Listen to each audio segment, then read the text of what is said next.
你有50%的机会能取走永儿的性命。我还真想试试。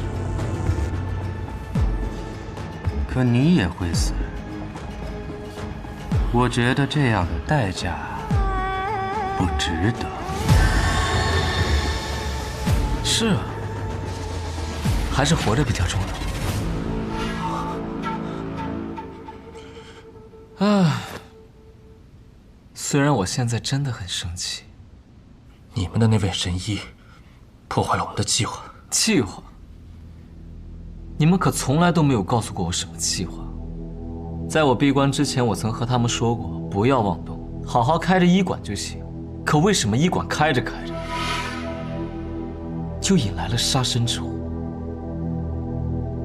大家长，这一切呀，都是误会，只是发生了一些突然的情况。但是，我们现在很好奇，是否大家长和苏家家主选择了不同的盟友？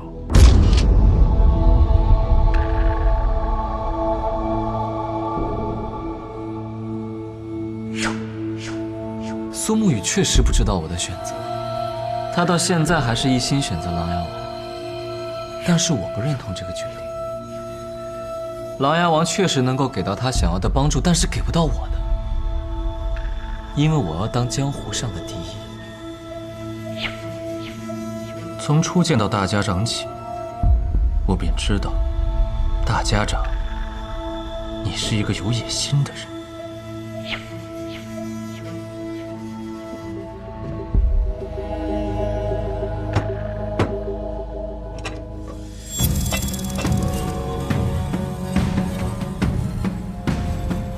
这是真言蛇，是别人从男爵给我送来的礼物，拥有奇毒，见血封喉，但性格温和。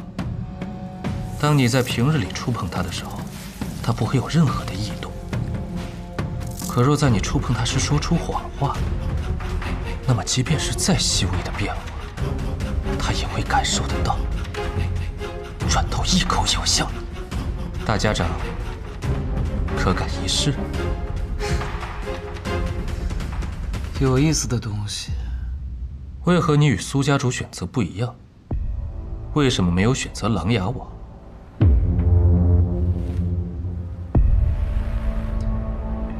因为和大皇子一样，既已身居高位，那么下一步一定是巅峰。琅琊王再如何帮我们，那江湖的第一仍是雪月城。可如果你扳倒琅琊王，那么暗河便是江湖的皇。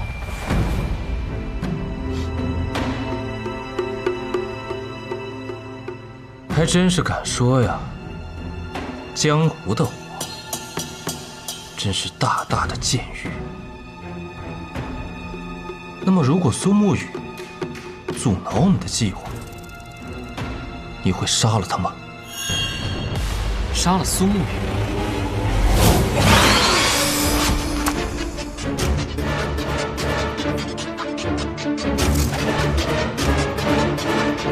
不要问这么过分的问题。哎，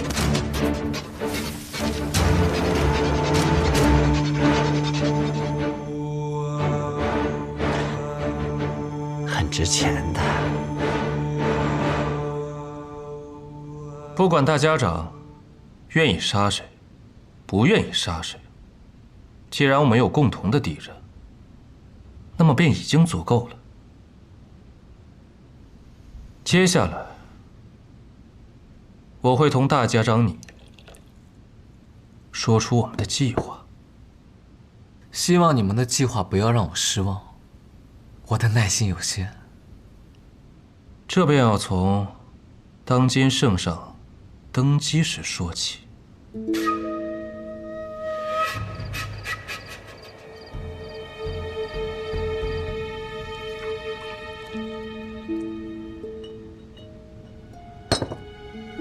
这酒好啊，就是不太经喝。今夜的大家长看来喝了不少。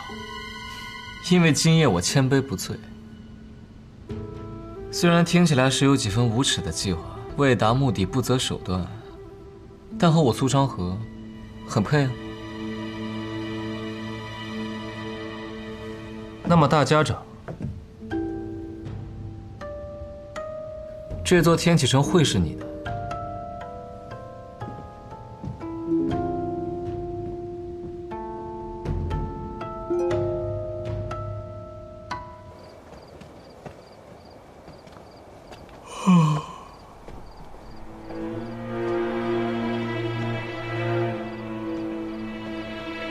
大哥，你自出关之后，好像变得不大一样了。混属，我才出关多久？这同时间长短没什么干系，便是觉得你好像瞧起来更难以琢磨了。是因为阎魔掌吗？方才那木老头说……不必担心，我自有数的。你大哥，我什么时候骗过你？骗我啊！你说你找了个好去处不愁吃喝，结果我便来了暗河。那还不是怪苏沐雨那家伙。不过你啊，都那么大个人了，怎么还同小时候一般，絮絮叨叨的，又忧心忡忡，不知何时才能独当一面。但也无事，只要你大哥在一日，你就一直站在我身后也没关系。那么，我们现在要去找宇哥他们吗？不去了，也别告诉他们我已经出关了。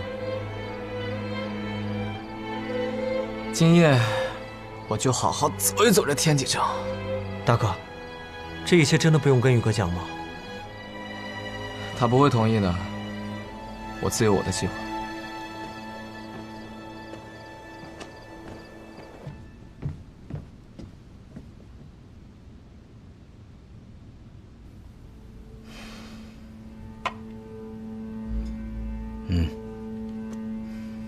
可是查到他们的下落了。他们自认为善于躲避，可是天启城中我这一脉同样姓穆，我们也善于追踪。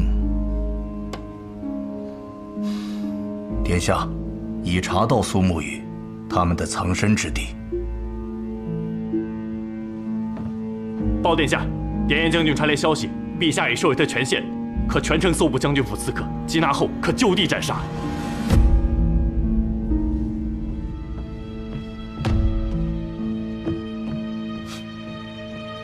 还真是有意思。可是我们前脚刚见完苏昌河，后脚就对他们下手，会不会太……苏沐雨做什么，他苏昌河管不了。那么飞虎将军想做什么，我一个大皇子怎么控制？把那处藏身之地的所在告诉舅舅，让他放手去做吧。好。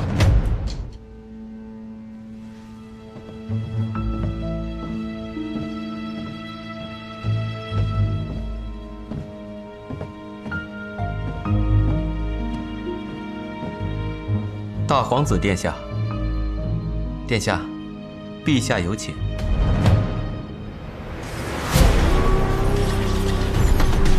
苏沐雨，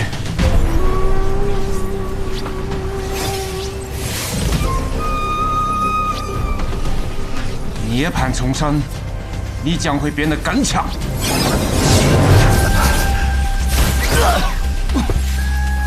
狗爹！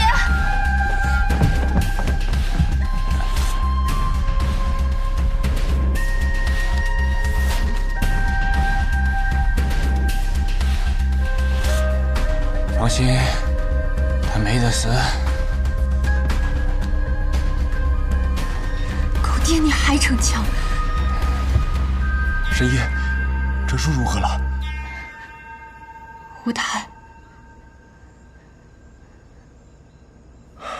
吴大爷便好。来了好多人，除了金无畏，还有别的高手正往这边赶来。你们带着苏沐雨、哲叔还有神医先走，我留下来拖住敌人。只有你一个人，太危险了。如今大家长不在，苏家主也晕倒了，那么暗河便是我最大，你们都得听我的，给我走。你们先把苏沐雨和哲叔扶起来。穆家主，为何不一同走？一起走的话，很快会被他们追上，而我留在这里用迷雾阵法拖住他们，他们会以为我们所有人都还留在院中。放心，我自有保全之法。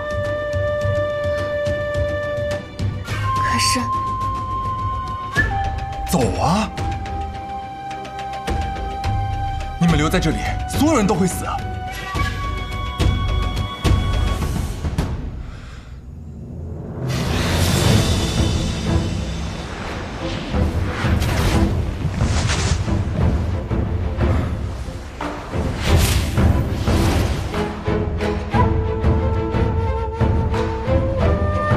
你怎么还不走？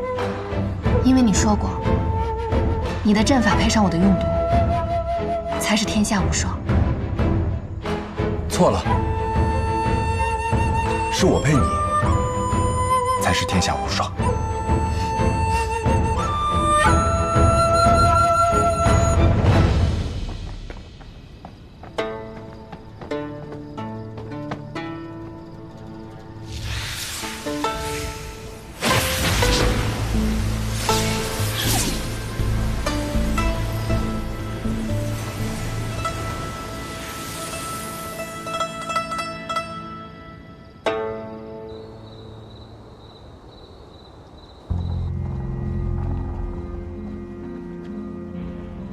师父，我们为什么又回到药府了？最危险的地方，便是最安全的地方。先暂时在这里休整一下。也不知道穆清扬那边怎么样了。放心吧，穆家主有许多保命之法，应当无碍。待你们身后无人追踪，没有后顾之忧，我和银虎便去婉儿姑娘家探查。那我们便先守好苏沐雨，待她醒来再想想办法。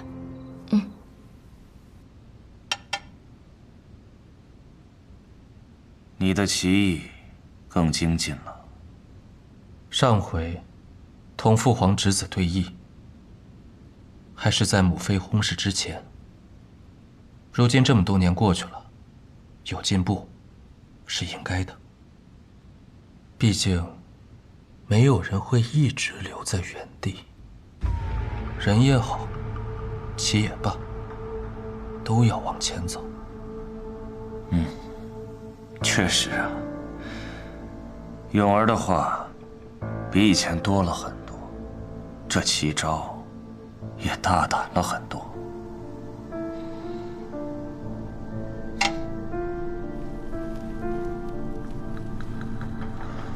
可是错的棋局，一直下去，便会满盘皆输。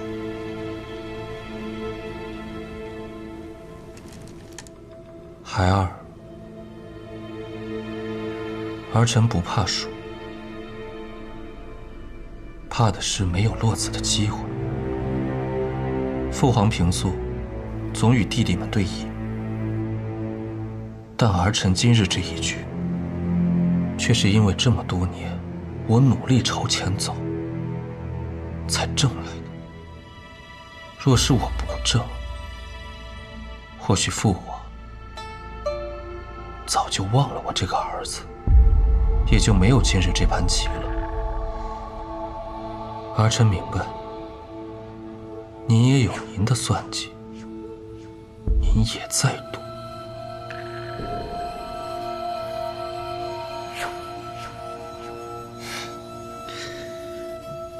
不下了，不下了，你先回去吧。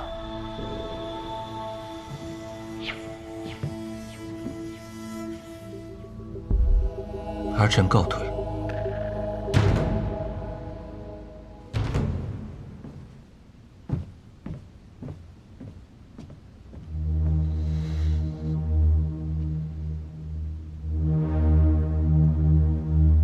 毕竟是顾的第一个孩子，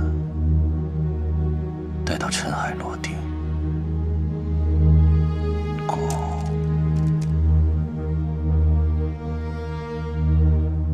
我为一次，留你个不死的后。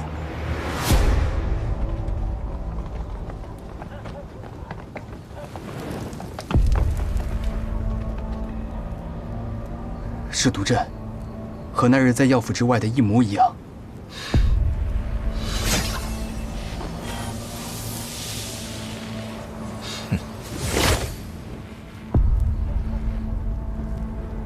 看来暗河这代穆家也有着令人敬佩的年轻人呢。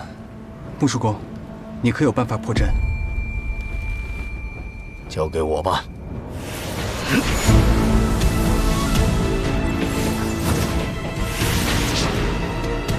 这阵法外面同样有个精通阵法的高手，我们的毒阵撑不过一炷香的时间，我的武功只会拖累你，你自己先走吧。不如我们来补上一卦。若是桃花面，那便说明我们能顺利离开这里，赶在雨末之前办星落月影阁的第一场婚礼。若最后是见面，那便说明我们只能一起死在此处。来生再求重逢了。什么婚礼啊？都这个时候了，你不要胡闹了。来。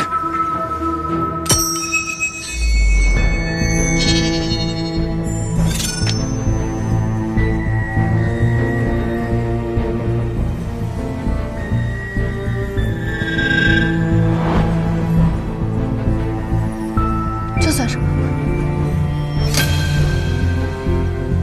这便叫逢凶化吉。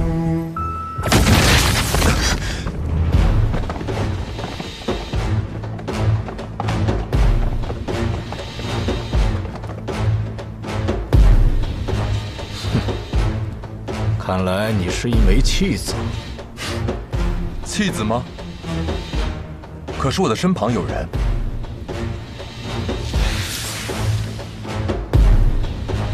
弃子都是孤子，但我不是。不仅不是，我还要为我身旁的心上人杀出一条血路。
3尺，不见口鼻。青儿，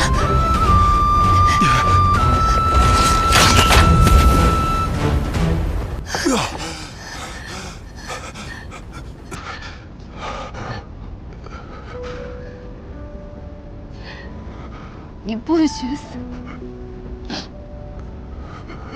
你若是死了，我就不答应你在星落月影阁成婚。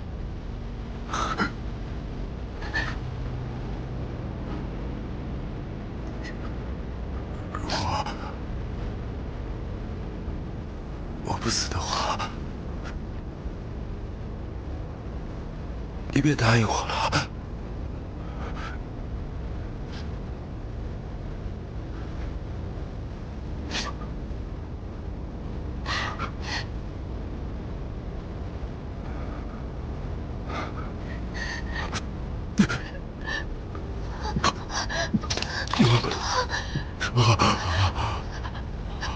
青阳，青阳，青阳，青阳，青阳，别哭。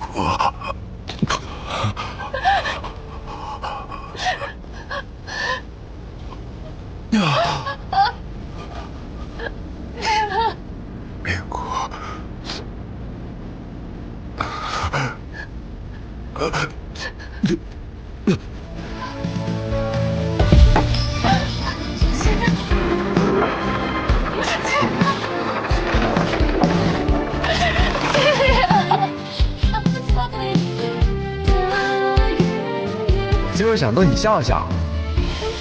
会不会说话呀？哎，等，读。忍者多劳嘛。啊，我死掉了。我的第3件事情，就是告诉雪薇，我喜欢她，而且喜欢很多年了。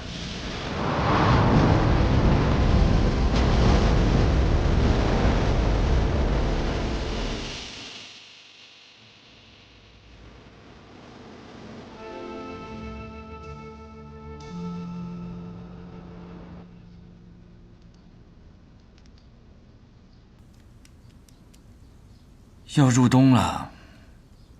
昨夜南城小巷燃起了一把大火。连月呢？唐连月跟蜘蛛女昨晚就出了天启城，似乎那群从万丈渊中逃出的所有世家子弟，都偷偷跑去了城外集合。当然，也有可能是有人故意调走了他们。那雪月剑仙，可愿意帮我？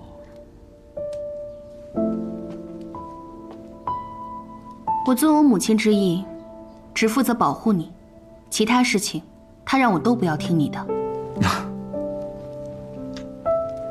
哎呀，有人在这天启城里下药人之毒，你应该知道这药人之术有多可怕吧？我自然是知道的，可药人之毒，可怕的在于战场，而不会是天启城。所以药人之毒只是对方虚晃一招，他们想利用药人来分散我们的战力和注意。现在真正应该担心的是龙峰卷轴。哎，你说，如果那龙峰卷轴真的现实，上面还写着我的名字，但是我不想当，会怎么样？地位不正，凡龙之血皆可得，会天下大乱。如今南面狼牙军已经陷入了苦战，而父亲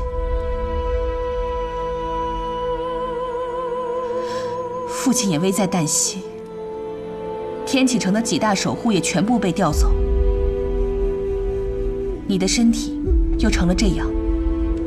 又逢大朝会，所有的将军王侯都会齐聚天启。若真有人有心引导，若真天下乱，你镇不住。雪月剑仙，你第一句话说的特别对，那就是现如今这龙峰卷轴确实是更需要去解决的麻烦。可是呢，我寻了这么多年，一直也没寻到，所以我只能等到他们按耐不住的那一天。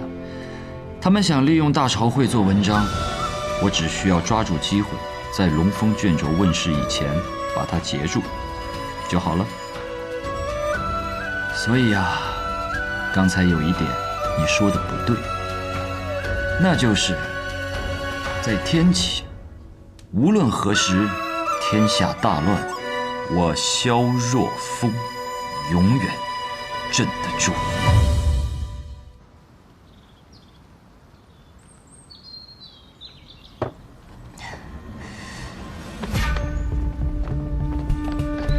如何？穆家主他们人呢？婉儿姑娘家已被完全焚毁，如今整条巷子都有金吾卫守着。他们说，院中贼人已被尽数诛灭。那穆家主和雪薇姑娘，金吾卫看守严密，我们未能寻到机会溜进院中，也就没有看到尸体。或许，那只是他们放出来迷惑我们的消息。若他们逃了出来，应当早就来寻我们才是。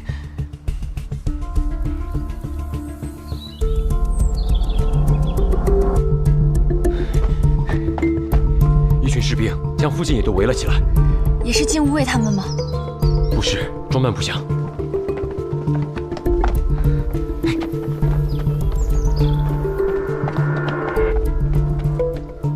在下内卫司统领贾峰，受琅琊王殿下之命，前来保护诸位。我以内卫司查案之名，已将附近的3条巷子都封锁了起来。不管是金无畏还是大理寺，他们都无法进入此处一步。既是来查案的，那我就问你们琅琊王殿下，要一个人。神医，请说。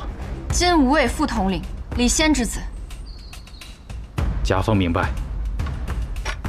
告辞。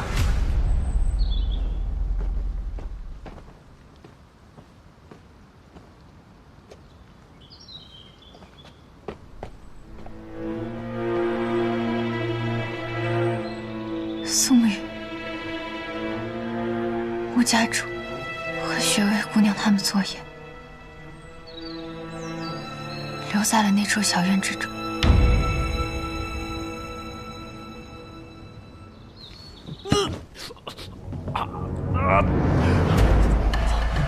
怎么了？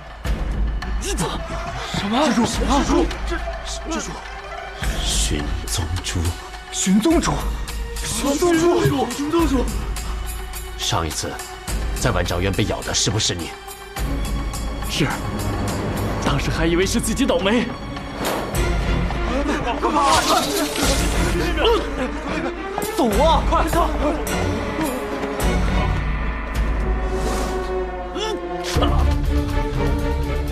成事不做，去跟外面的守卫说，跑！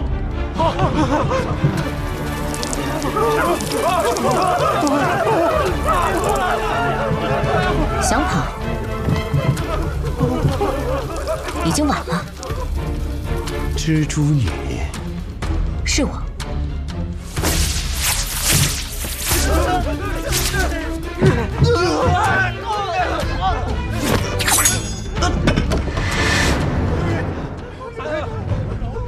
就算你发出令箭也没有用。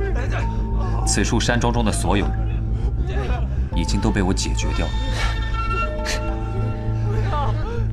不愧是出自唐门的玄武石，加上暗河的蜘蛛女，还真是杀人于无声无息。随我出去，把一切都交代了。小心！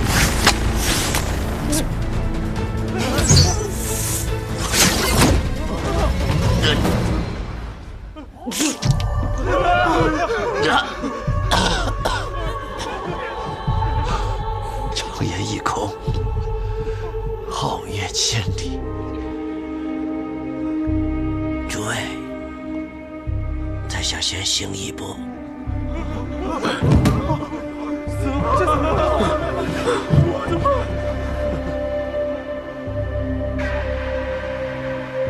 中了蛇毒3寸灰。这里的人怎么处置？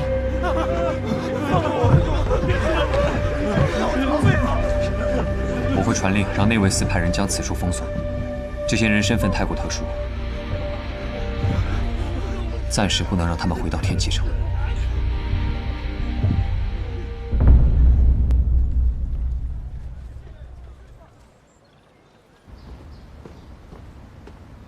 殿下，凤溪山庄遇袭，周遭已被唐灵月带人封锁，皓月君中了蛇毒，已死。明白了。殿下似乎并不在意。一群棋子罢了。既然是棋子，落在谁的手中，又有什么区别呢？退下吧，就让他们拿着这一堆烫手山芋，好好体会一下手足无措的感觉吧。是。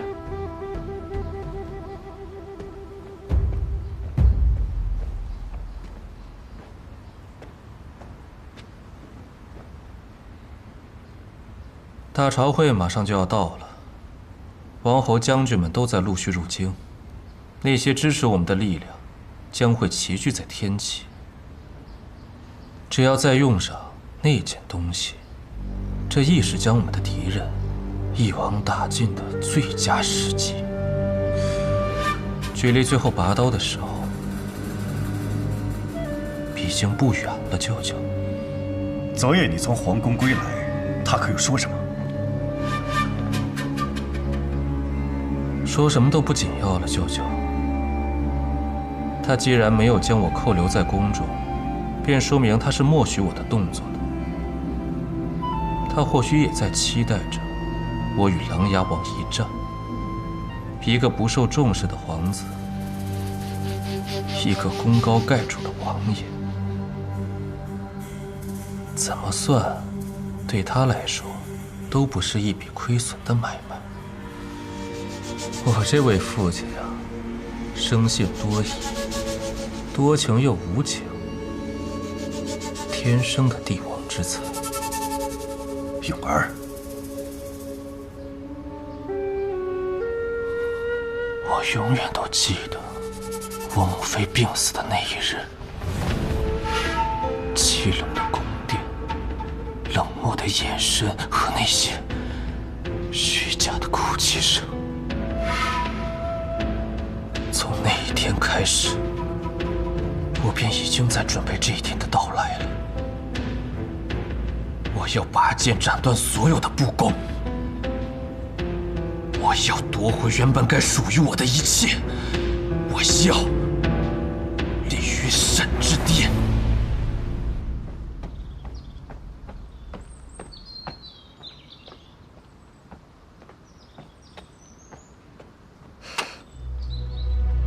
金无畏一直守着巷子不走，我们蹲守了半日才找到机会，在内卫司的帮助下，我们前进了院中，将穆家主提前藏好的重要物件都取了过来。还是没有找到尸体。没有，只找到这个。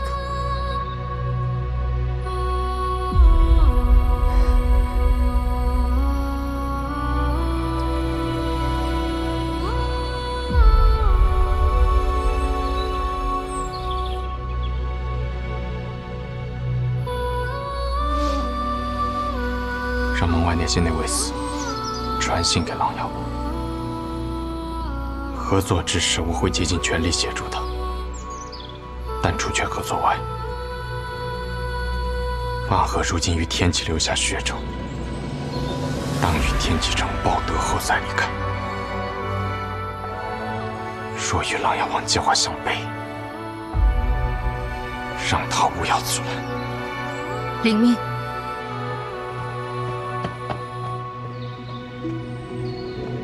怎么回事，宇哥？到底是怎么回事？我刚才从婉儿姑娘那里回来，发现整个院落都被烧毁了，而且回来的路上，里里外外都是内卫司的人，是不是发生了什么？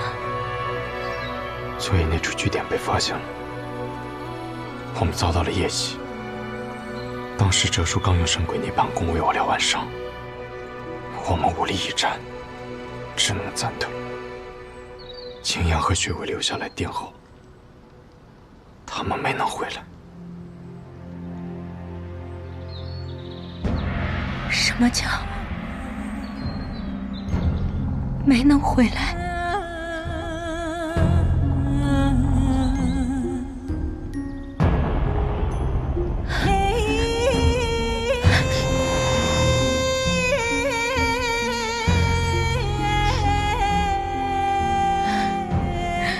宇哥，曾经的我们，同伴的生死，好像是一件习以为常的事情。但现在真的一切都不一样了吧？前往彼岸的路上，我们究竟还会失去多少同伴？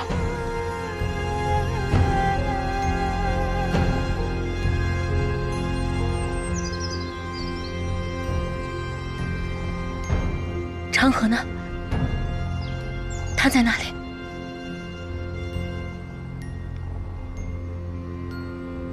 我已经让萤火他们去唤他回来，如今不是闭关的时候了。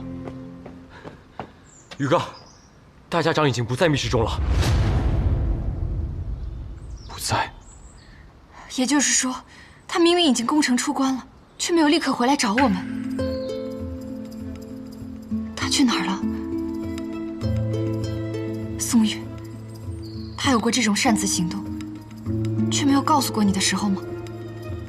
记忆之中，只出现过一次。哪一次？当初昌河要杀大家长，夺取绵龙剑之时。是否大家长另有打算？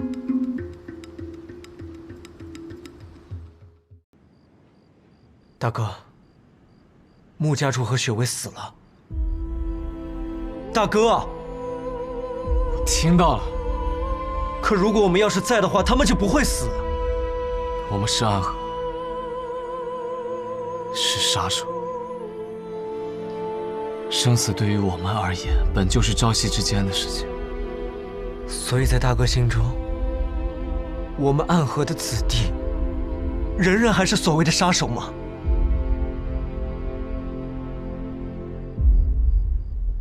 我们仍未走到彼岸，也没有摆脱他人的控制。你听明白那日大皇子的计划了吗？他想趁大朝会的前夜，让那些因自家子弟成了要人而被要挟的将军王侯，在天启城发动暴乱，同时亮出龙峰卷轴，让龙峰卷轴和要人之乱同时出现，然后嫁祸给琅琊王。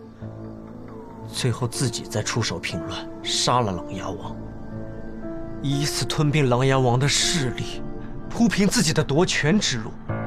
是啊，这个计划若是几个月前和我说起，我只会当一个笑话。可琅琊王目前也似乎进入了四面楚歌的境地，战场之上，雷梦莎败退洛雷山；朝廷之上，皇帝也不像从前那样信任他，而他的身边，几大守护也纷纷离去。所以大哥，你就选择了更有利的一方吗？唯利是图，从来都是我最大的优点，不是吗？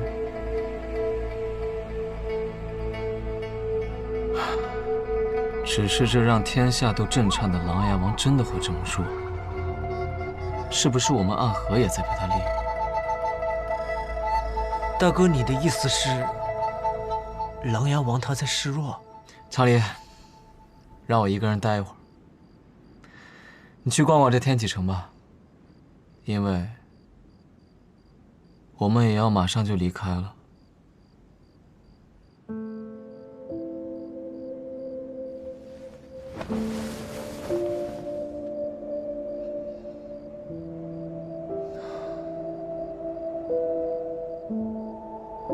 确实是一座令人垂涎的城池，尤其是这入夜之后，倒似是那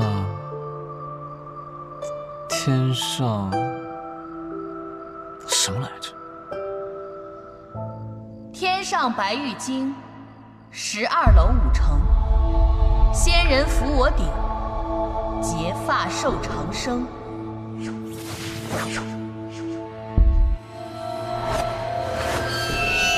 天启城到底是天启城，独自一个人坐在高楼上看着月亮，结果一个转头就碰上了一位剑仙，雪月剑仙李寒玉。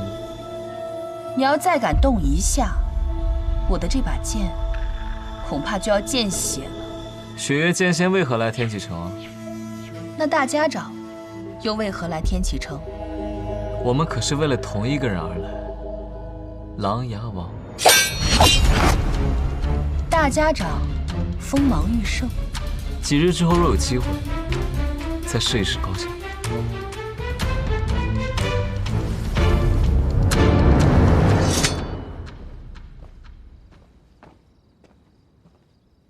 外面内卫司的人传来的消息。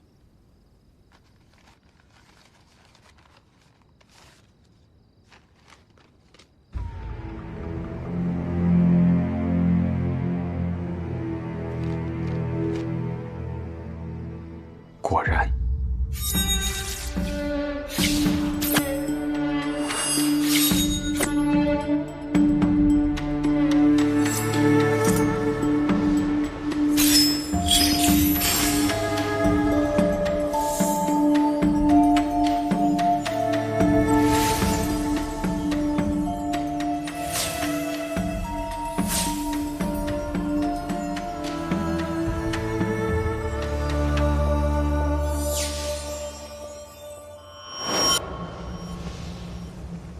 李正启，你在哪儿？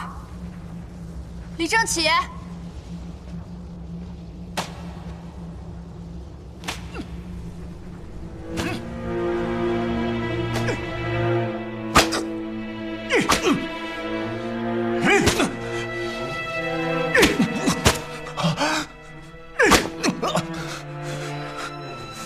生了你这么个没出息的东西，你怎么对得起我们李家的列祖列宗？废物！你简直就是废物！难怪李的儿子寻求这样的方式来提升自己的力量。那人看着他护着自己儿子的力量，还以为会是个慈父。父亲，我一定会拿下吉林演武的，我一定会拿下副将之职。 你一定要相信我。好，那我就等着你的好消息。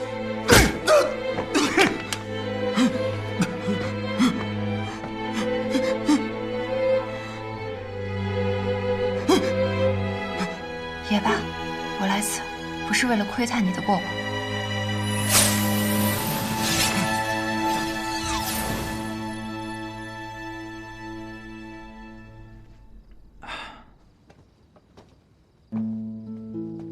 怎么样？现在你的筋骨已经完全稳固了吧？哲叔，为何你不用吃药啊？我又没受伤，我吃什么药了？哼，我不过是给你传了点我的功力，更何况我那个女还帮我试过针。我现在这个感受啊，哎呀，那是爽快得很呐！哼，哦，他跟我讲，这个神鬼涅槃功。 带来的那种长久性的功力反噬，往后他会帮我慢慢的调理好的。再不济，不是还有那个小十字吗？哼！若是后续无碍，那我便能放心了。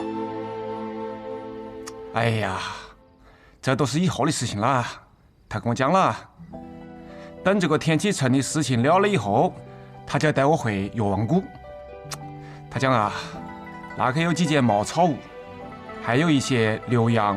和一片菜地，这个日子呢过得是枯燥无趣，但是好在啊，还有一片全是整齐草药的这个山谷，以及这个天底下第一的药王。哦，他还讲啊，只要他们两个人合力，哼，哪怕是这个河伯无常来索命，那也要等个几十年不？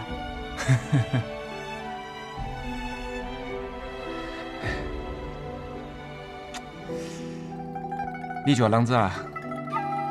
我觉得没问题。两位神医同时医治，哲叔定能完全康复。哎，不是，我讲的不是这个，我问的是，你觉得回药王谷怎么样？你不去吗？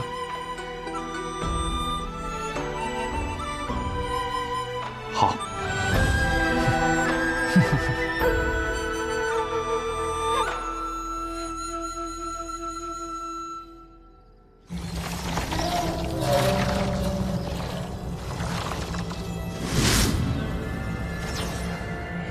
成为药人之后，竟是这种感觉，实在是令人惊骇。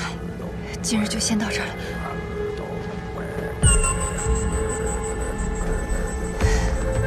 苏沐雨，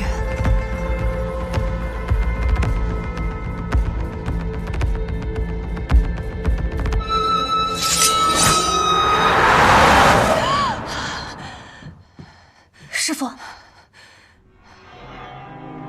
没事。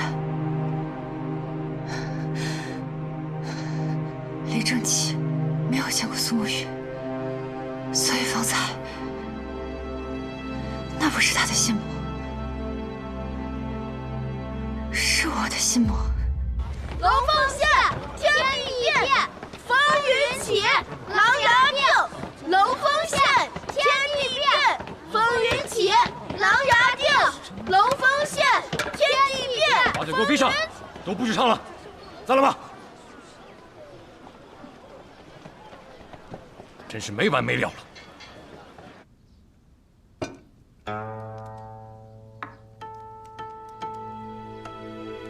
王爷，明日便是大朝会了，可是不知道为何今日满大街的小乞丐都在唱那句歌谣，大街小巷的墙上也被人涂满了这些字。坊间都说，明日的大朝会便是你琅琊王在百官面前登基的日子。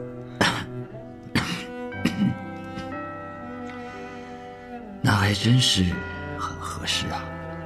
百官之前，天命所受，众将拥戴，便是帝辛、东夷。还有，王爷麾下的好多将军啊，都传来密信了。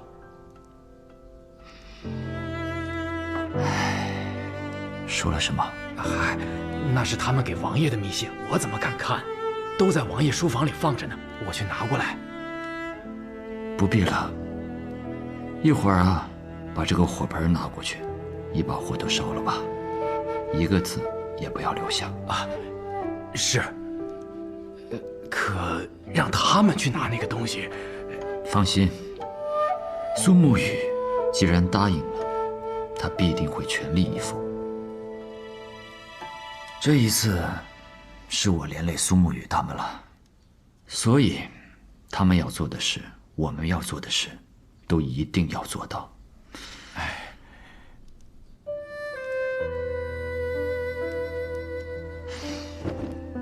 去把我的球衣拿来吧。王爷要出门，该入宫了。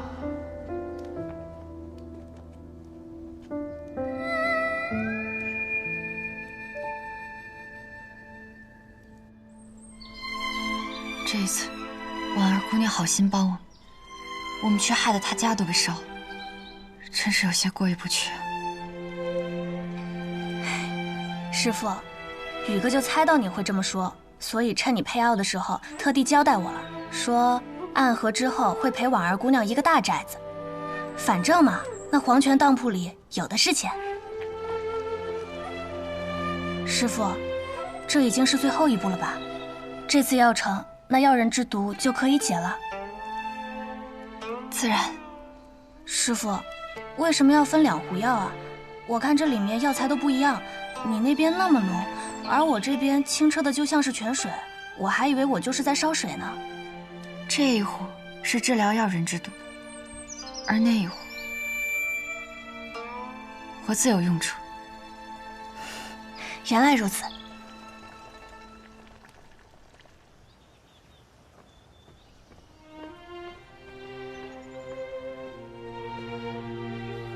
宇哥。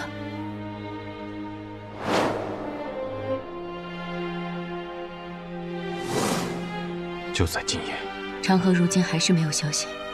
宇哥，今天暗河岂不是只有你一人出手？是的，今夜便只我一人，斩鬼灭影破光，然后我们离开天际。新的暗河便将于明日出现在这江湖之上。你不让我一同前往，是因为今夜必定十分凶险。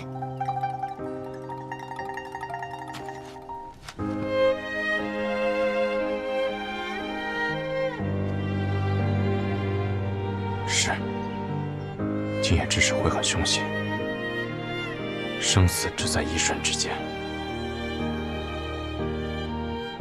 可这是我带领暗河选择了这条路。所以，当陆行之顽石阻拦之时，也当由我持剑避开。你这个人看似温柔好说话，可真要下定了决心，100头牛也拉不回来。不过宇哥，你跟之前有很大不同。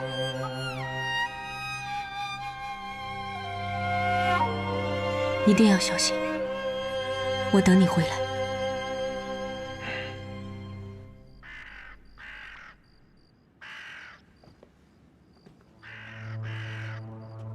夜风寒凉，外面又有鸦叫，为何不关上窗子，挡住这晦气？晦气，那是送给琅琊王的晦气。我正在听这些乌鸦为我这位皇叔鸣叫丧曲。今夜过后，琅琊王便是史书上遗臭万年的一页纸，意图谋逆，然后为了要挟朝中重臣，绑架他们府上的公子，还给他们下了毒，更是意图利用这些公子，打造一支不眠不休的军队。啊，真是恐怖啊！而我们，则是为了阻止谋逆不得不出手的忠义之辈。这一次，我不会再输了，因为他气数已尽，孤立无援。你先退下吧。是。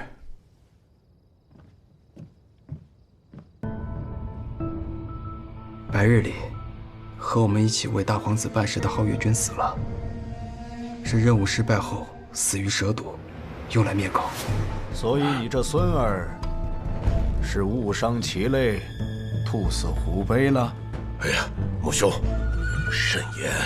哎，都是一家人说话，顾虑那么多做什么？殿下有事唤你，莫叫他等急了。那爷爷，两位叔公，我先告退了。母兄啊，快，请坐。等明日殿下坐上那个位置，我们立下从龙之功。你这孙子可以随新的柱国将军，也就是典将军出征时，便能明白你的良苦用心了。可是谢兄、穆兄，正如这孩子所顾虑的那样，大皇子真的是一个值得追随的对象吗？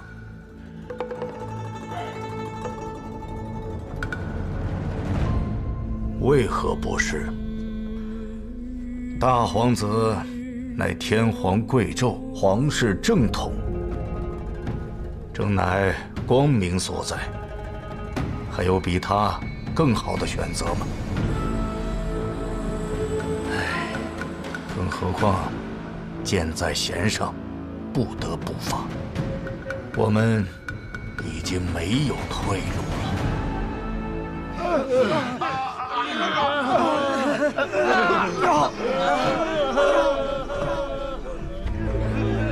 玄武使，我若成了怪物，我爹不会放过你的。玄武使，现在怎么办？若他们真死在这里，这罪怕是落在咱们内卫司头上了。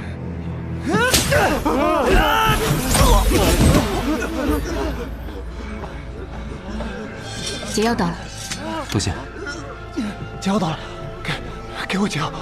你闹事，最后一个指，控制好他们。我看他们现在的状态不太对劲，一人一口，不必多喝。是。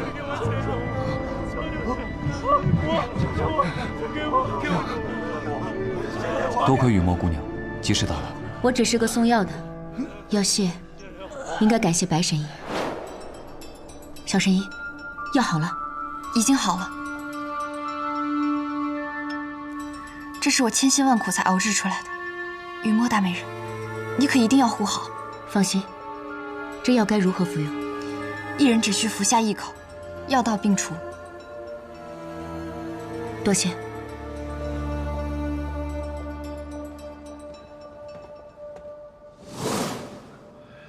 他为了炼制此药，耗费了很多心神。待此事结束，我定登门感谢。再给我点，再给我点。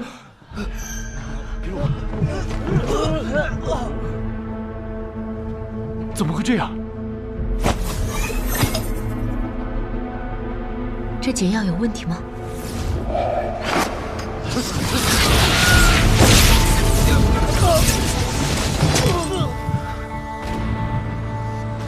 我们药王谷炼制的解药怎么会有问题？又是？是啊，又是我。还有你的好师兄。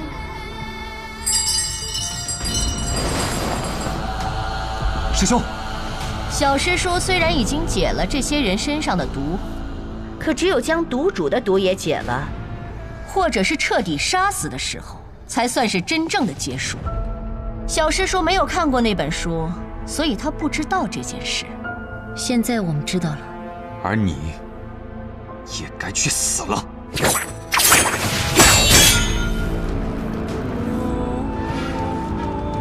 可惜了，本以为小师叔也在此，还想将他除掉的，那就杀了你们吧！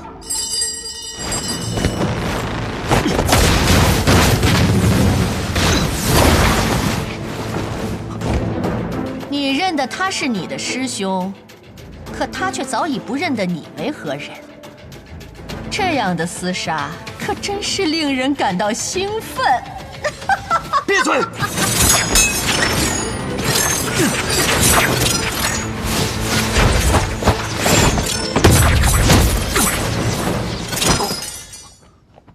没事吧？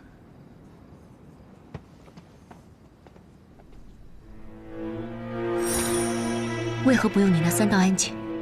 若真不顾一切，使出我的所有暗器，就算能赢，师兄的身躯也会变得残破不堪。看来，还是需要我。百鸠之阵，起！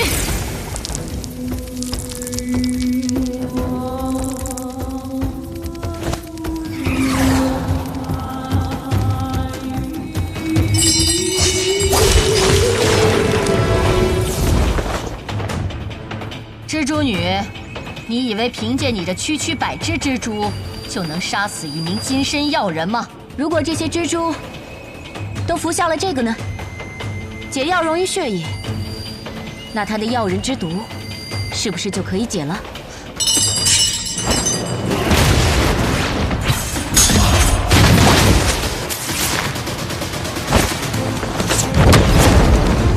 雨梦，小心！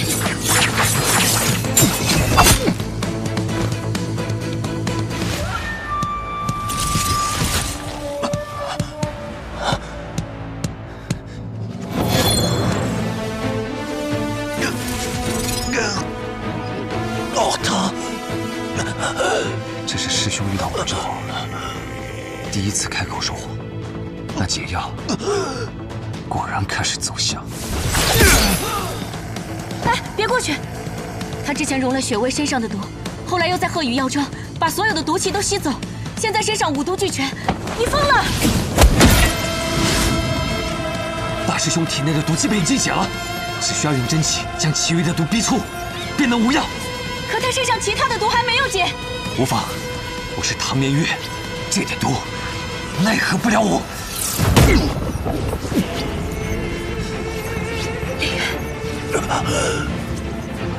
连月，师兄，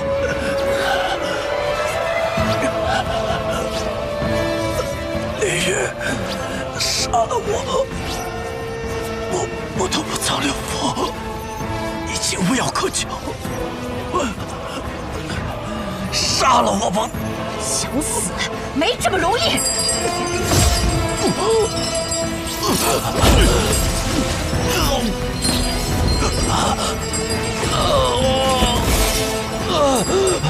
唐连月，如果毒物进入屋内，所有的人都会死。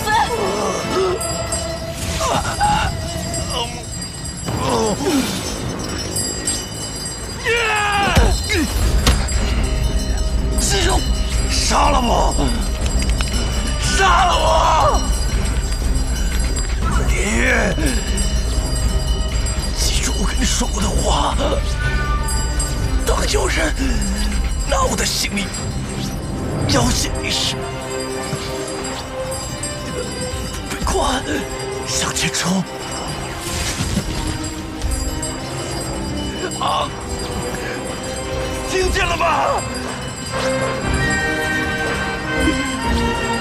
来呀！连月！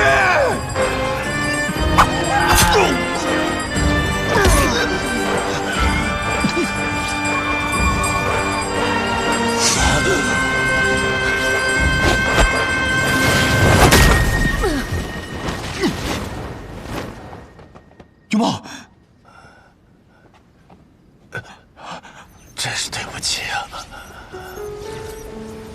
李渊，唐门，以后就拜托你了。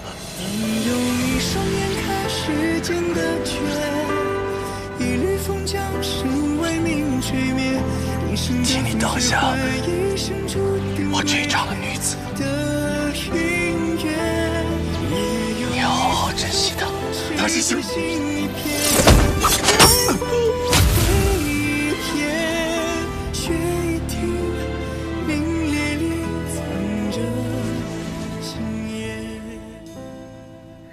如此完美的妖人，就这么被你给毁了！这三位之前亦是接近逍遥天境的高手，可惜不如你师兄天资卓绝，可以炼制金身耀然。不过今日用来对付你们二位，我想也是足够。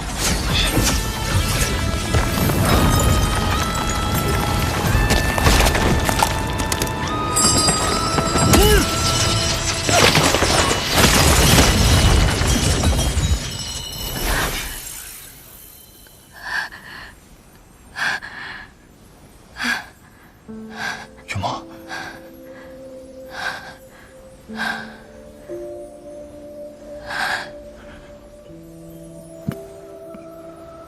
唐莲月，我最后问你一遍，你到底会不会娶我？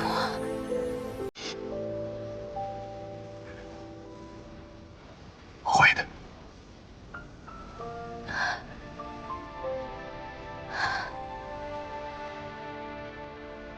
相逢为缘最初目光，一如过那你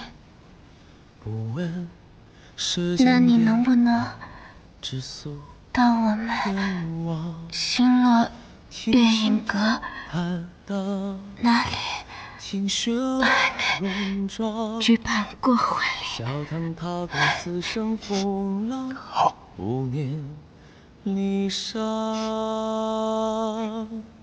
都依你。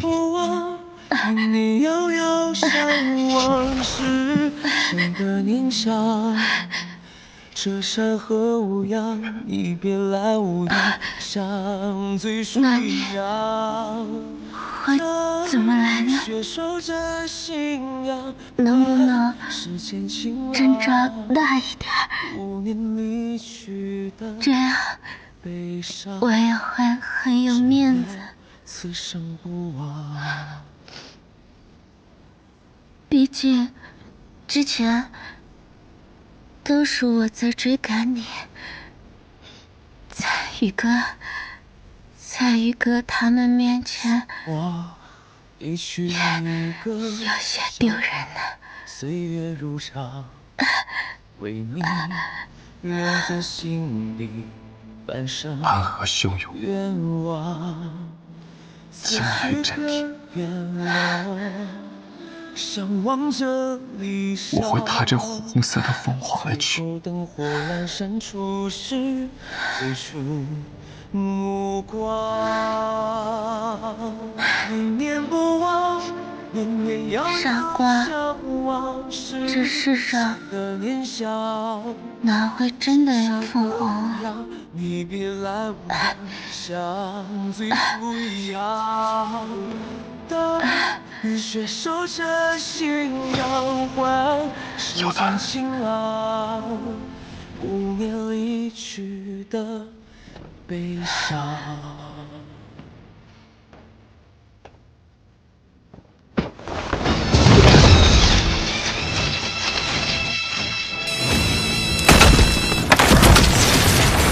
这是九江琵琶境外，我以3道暗器名扬天下。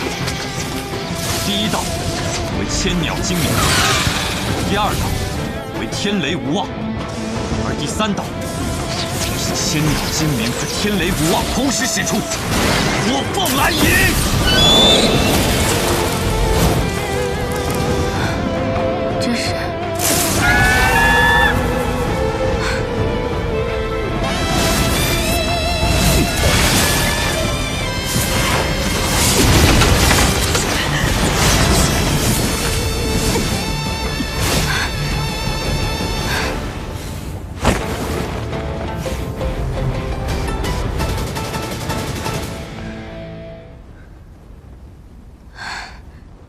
原来真的有凤凰。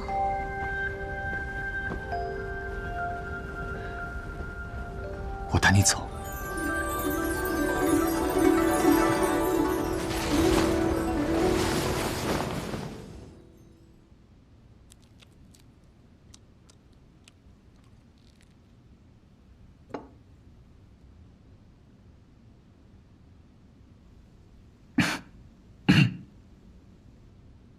皇兄，你唤我入宫，总有什么事情要谈吧？听说今日天启城中出现了一些骚乱。皇兄，你说的是那句童谣吧？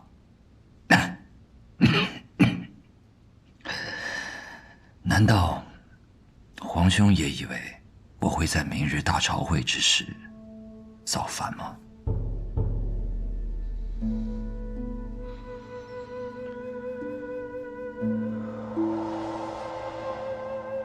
还有一封龙凤卷轴，这么多年了，还是没有下落吗？没有，但是今日他一定会现身。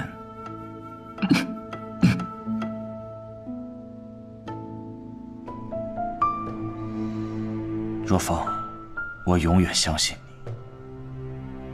可是你要知道，这世间并不是所有人都如同你这般拥有绝对的准则。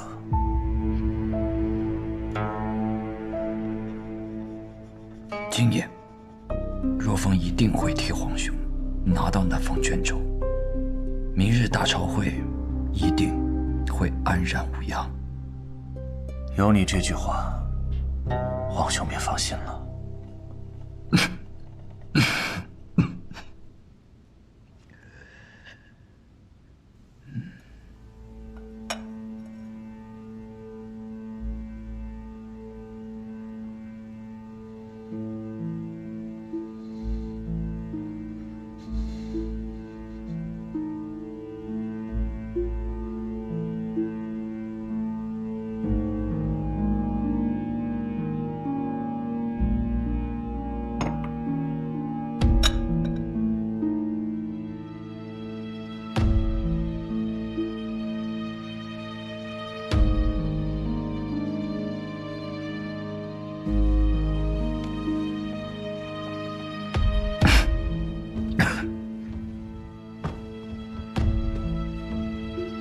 今日的茶点不错，茶水也很好，都是景轩公公精心准备的吧？替陛下分忧。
走。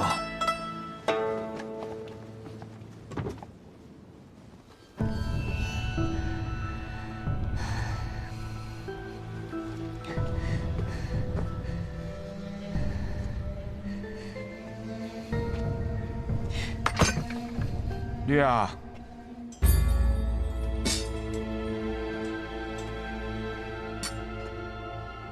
你可要想好了，或许他很快就会回来的不？心中不安。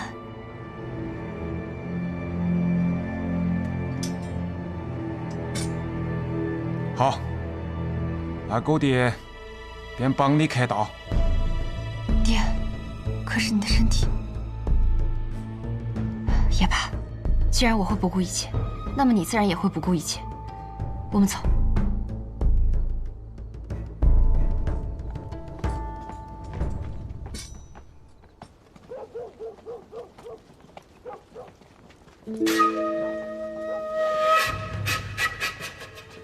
停！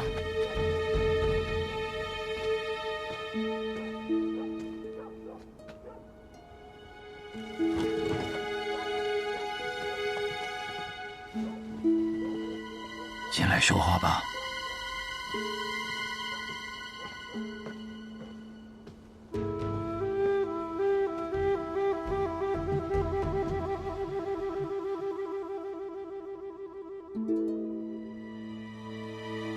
你的寒毒为何突然发作的这么严重？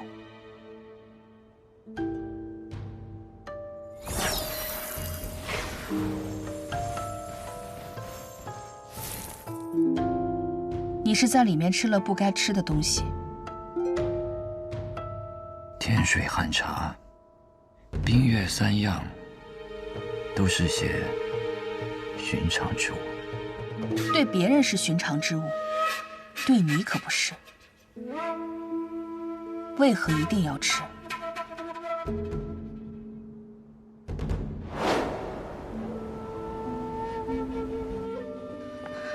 如风怎么样啊？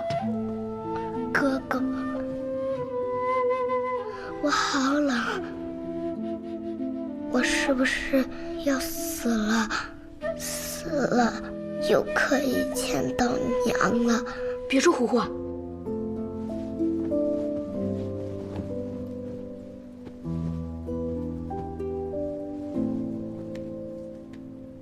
手这么冰，还不盖好被子？这被子这么薄，怎么只烧这么点炭？若风要是冻坏了，拿你是问？是奴婢无能，塞了娘娘生前留下的耳环，才让内务府的小总管松了口，说是得先紧着贵妃，但是3天后就能把炭火送到我们这儿。竟是些看人下菜碟的东西。3天不行，若风年幼体弱，不能拖到那个时候。殿下，外面那么冷，你不穿外披往外跑会生病的。殿下，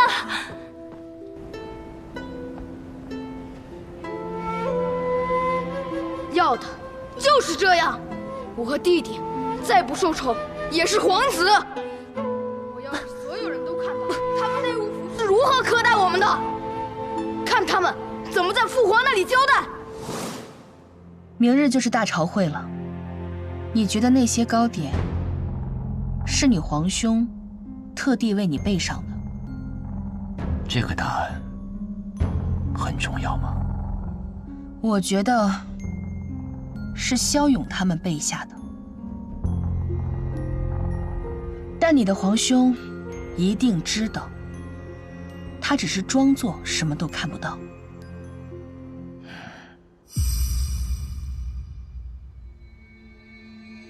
锦轩，陛下有何吩咐？孤向来不好此物，全都撤下吧。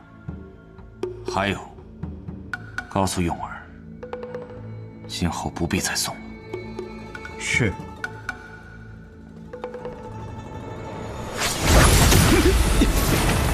我当如何？原来是前任的几位大贱，卓清公公的师弟。3位公公，既然已经入了皇陵，为何还要出来参加这天启城的纷争？即便你们蒙住了面庞，即便我与你们从未见过一面，可我还是可以通过你们的功法认出你们。你们的所为，真以为能瞒住天下所有人吗？瞒不住又如何？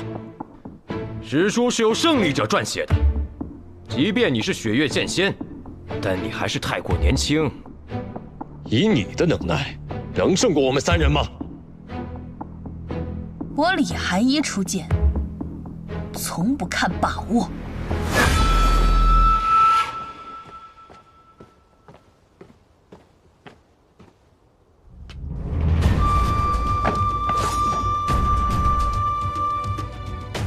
苏沐雨，穆福生，苏子言，谢丕佑，又见面了。苏家主，当日万卷楼一别之后，你们遁入江湖，自有生路，而我们流于天启，自然要寻找新的依靠。最后，我们选择了大皇子骁勇，可没想到，还是选到苏家主的对立面呢。或许苏家主，你也可以另有选择。是啊，或许今夜之后，北离最耀眼的琅琊王就要陨落了。这个时候选择明主，才不会让暗河的子弟随着你们一起赴死啊！明主，所以你们所谓的选择是主仆的关系。苏家主认为呢？暗河只会属于自己，而我此次要找的本来也不是你们。不过今夜你们的命需要留在这里，为你们当日的选择付出应有的代价。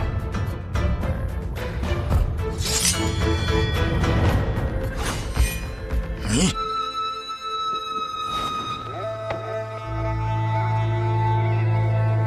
大姐，卓清公公，你的表情并不惊讶，你就是来寻我的，苏家主，所求为何呢？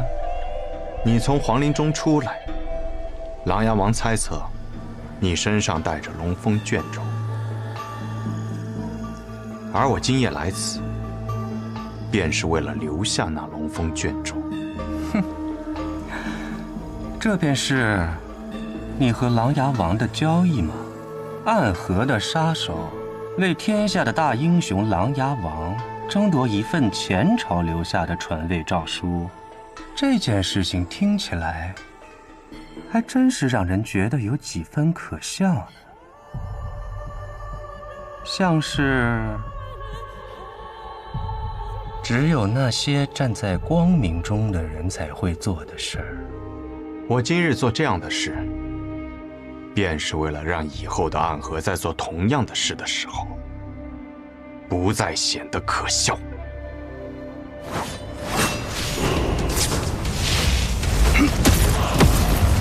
苏家主，若我的手中没有龙凤卷轴呢？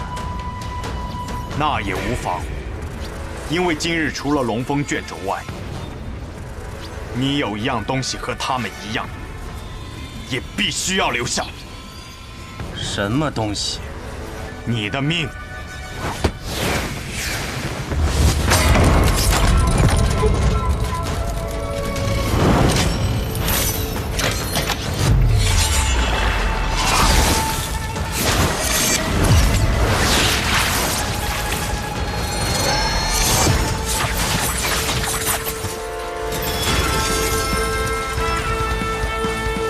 你就是一上来就用出18剑阵。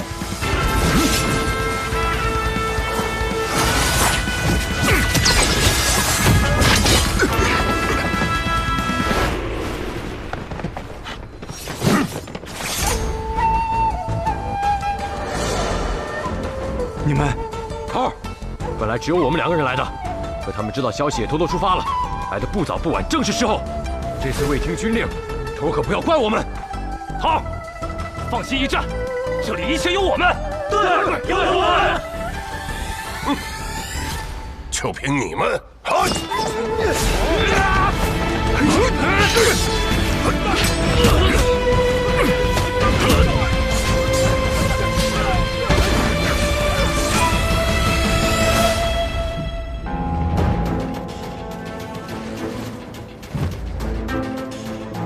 夜钟已明，此刻宵禁，今夜不会有他人来扰此战。天启的朱雀大街最是繁华光明，适合苏家主这样的暗河鬼葬身。多言！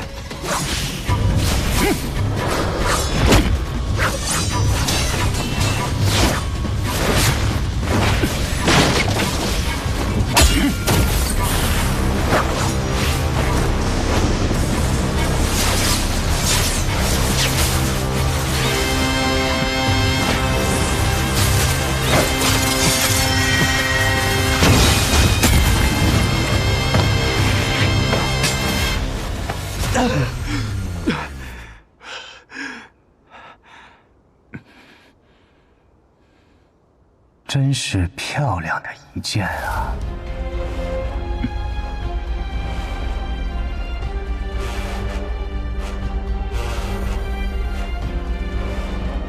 听闻卓清公公曾只差半步之遥，便能跃入神游玄境。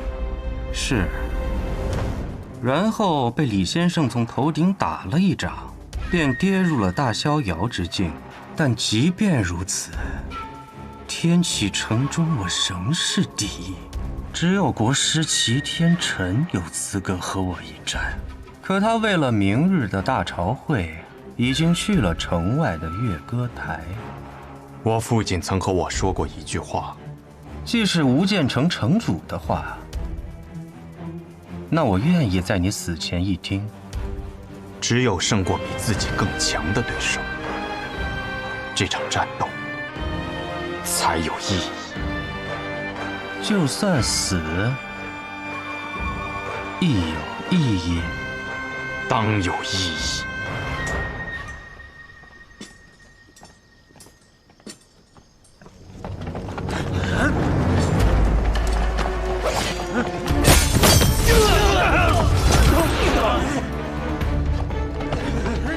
大果敢动我的驴！驴啊，你放心去找你的心上人，魑魅魍魉，在我的铁魔之舞面前不堪一击。阿爹，破船还有3000钉。驴啊，狗爹答应你，我不会死的，你放心去嘛。这是约定。这是约定。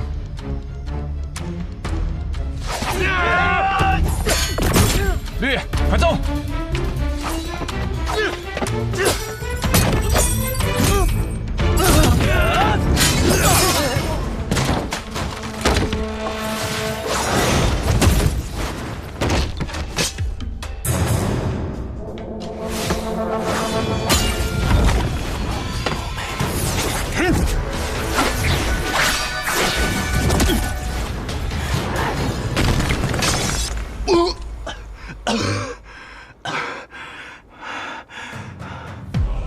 这便是你所说的意义？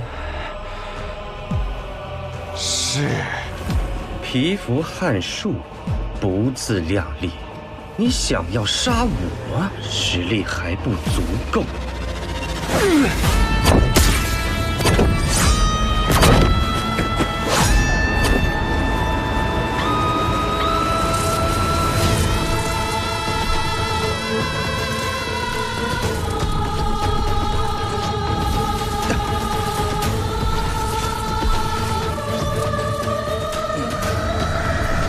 虚怀公，很好。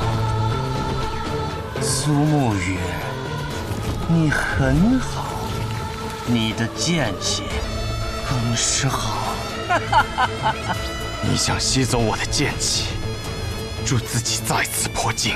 苏家主很聪明，若非此刻为敌，或许我愿意交你这个朋友。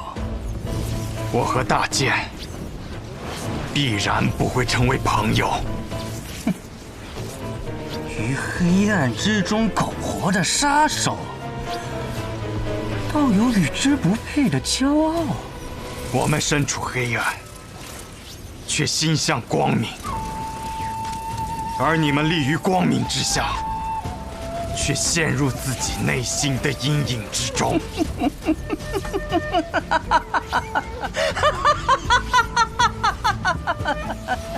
这不过是苏家主你的一厢情愿罢了。你的大家长已经将你抛弃了，此刻的他正在皇宫之外劫杀琅琊王。卓青大剑，你认不认为这世间存在一种绝对的相信？我和昌河，我和沐雨，就是一种绝对的相信。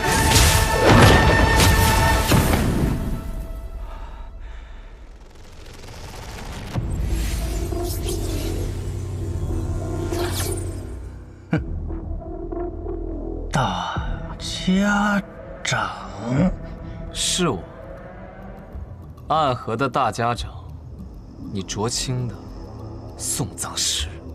原来这才是你的目的，大家长，你藏了这么久，只为方才那一掌伤我？是啊，你卓青乃是天启城第一高手。曾经更是拥有比几大剑仙更强的半步神幽境。若不找机会让你受伤，我们怎会是你的对手？你是如何躲过真言蛇的考验的？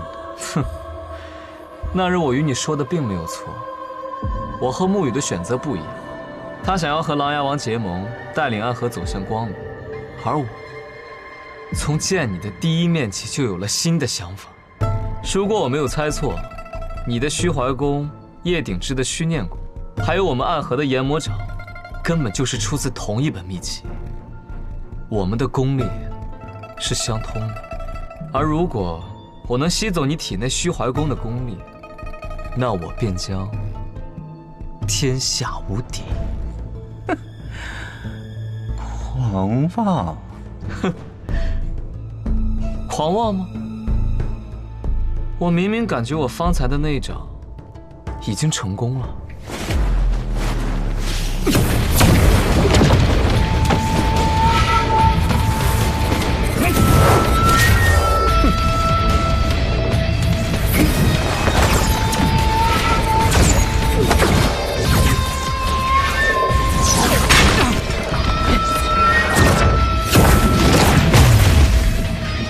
这便是研魔掌第9重。失敬，不过区区第9重罢了。今日我就要你的功力来喂养我的掌，我要入第10重。你想借我之力入神游玄境？可惜你的第9重研魔掌是违禁。是，的确是违禁，但那又如何？我苏昌河这个人就是虚伪、贪婪、邪恶，只要能赢，便从来都不惜代价。6式研魔掌，4入轮回。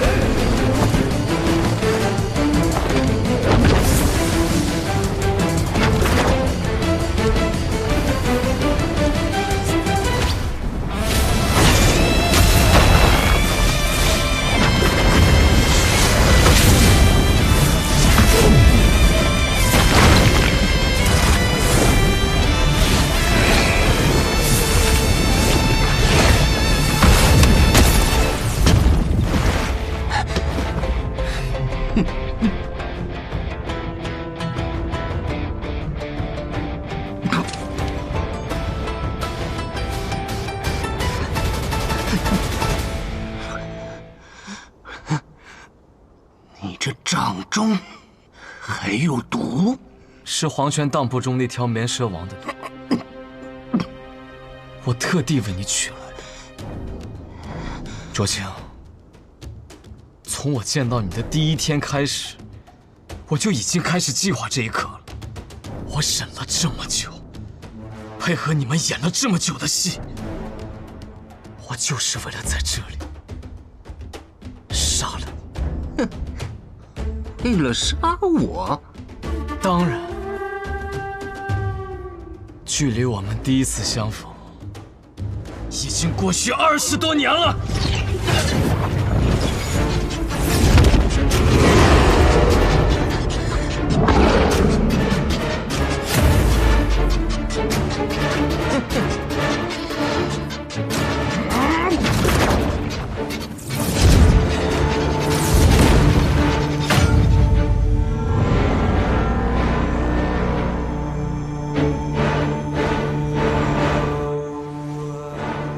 我们在何时见过？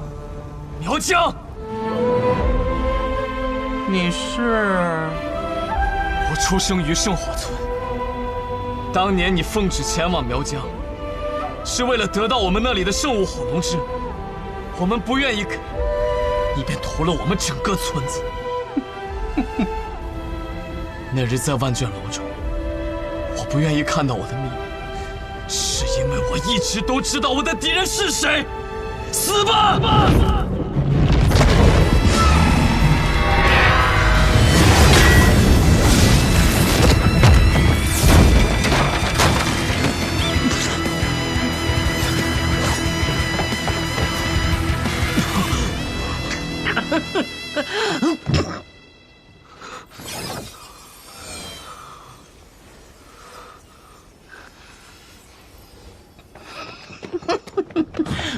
唐姐，唐姐，唐姐，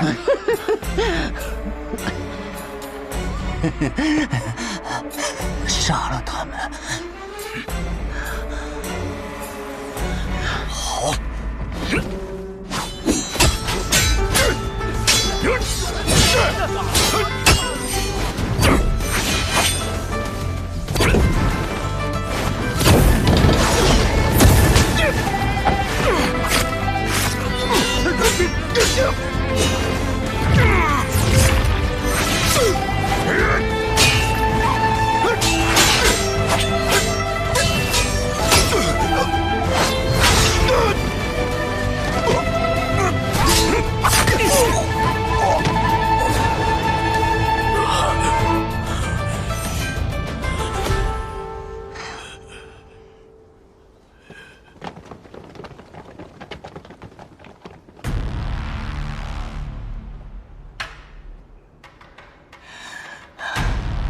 你们先回药庄，这里我和昌河处理便是。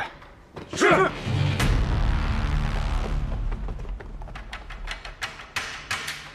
结束了，苏沐雨。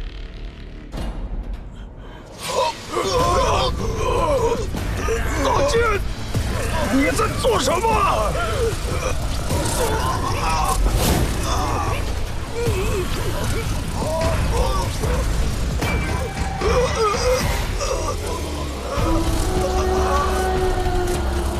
你们虽然武功不济，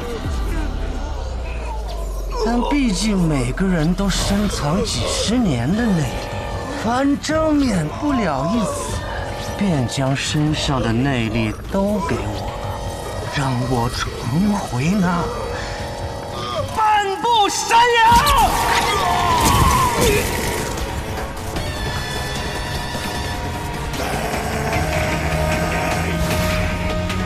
就你会吸内力，你给我死！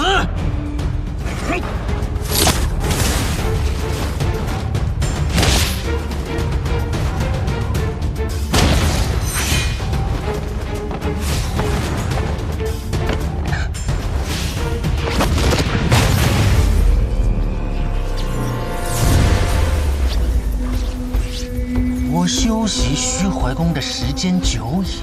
被我吸取功力的人不知凡几，你竟然异想天开，要吸取我的功力也不怕被称爆！暗河的送葬师也是鼎鼎大名，今日我便先为你送葬，再去杀了那纸伞鬼！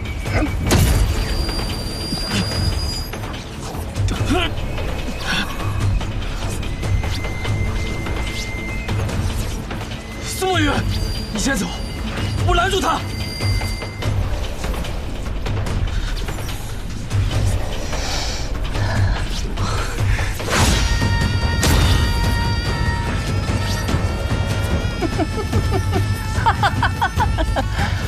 没有用的。虚怀宫和阎魔掌同出一源，一旦开始吸取功力，就无法停下了。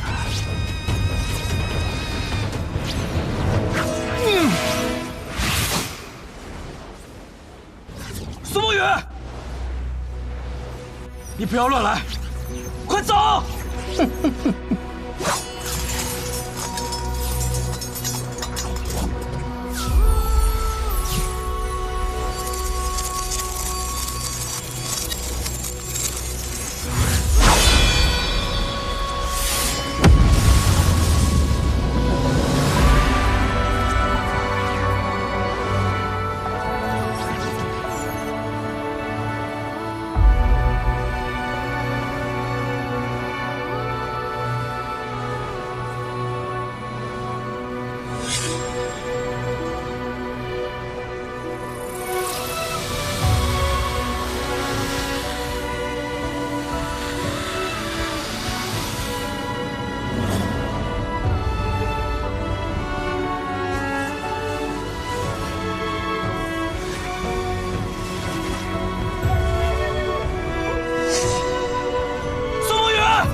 为何这世间的光亮容不下我们暗河的存在？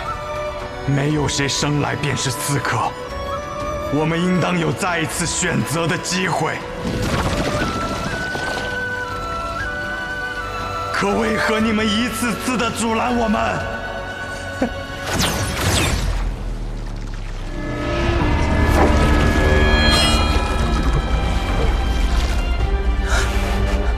苏梦雨，用这门剑法，你会死的！成河，若今日我的血能让暗河的水变得清澈而不再暗淡，那我便死吧。北离开国之时，和天武帝所对峙的风月侯麾下的剑魔创下过一门剑招——迷七杀六灭剑。也罢，杀敌、杀友、杀神、杀鬼、杀劫、杀无所不在、杀无处遁形，此为七杀。灭天道、妖道、神道、鬼道、修罗道、地狱道，此为六灭。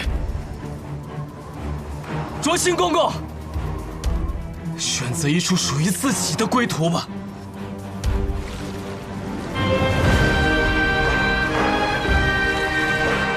你的最强一剑，以己为名的沐雨，让我看看入魔之后的区别是怎样的吧。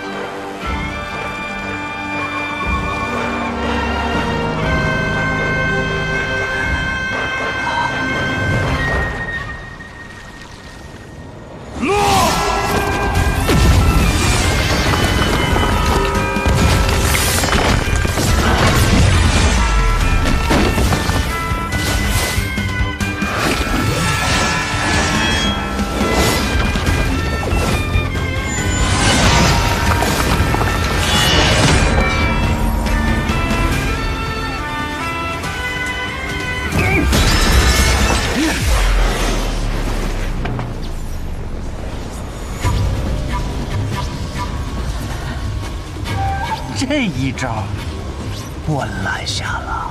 这老太监怎么这么强？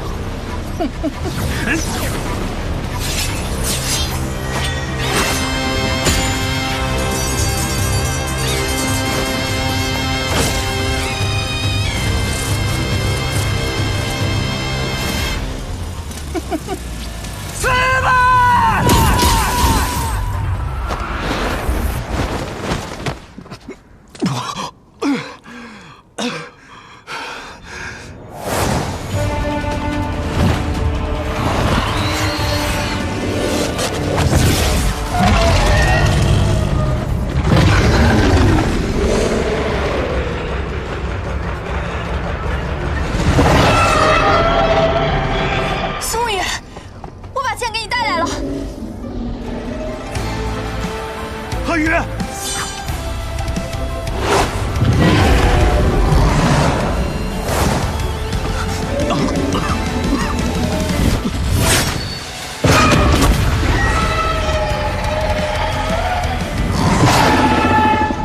生在无间城，自幼便与剑相伴。我见过世间至强一剑，用剑为过去的家人报了仇。今日只要我的剑在手，我便能为他们，为我现在的家人，开辟一个未来。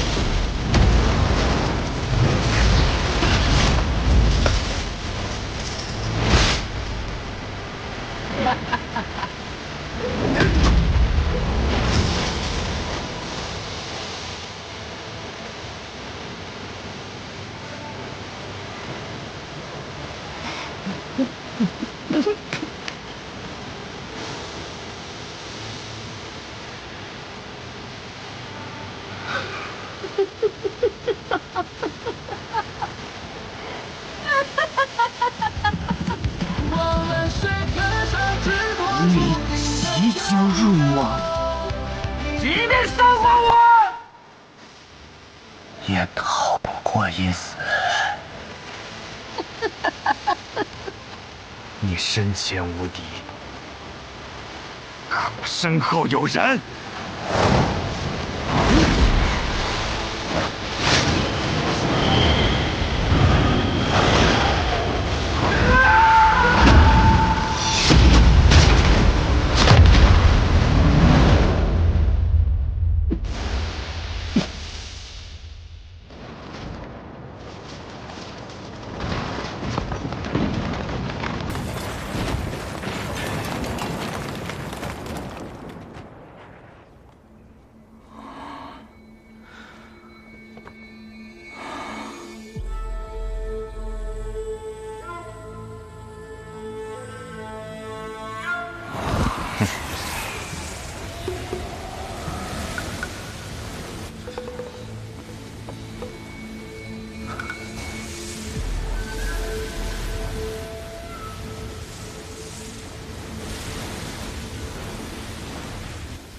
放在那一剑之后，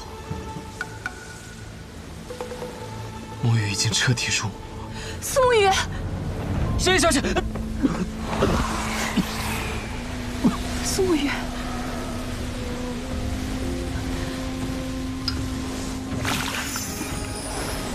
这是避心水，可解走火入魔之症。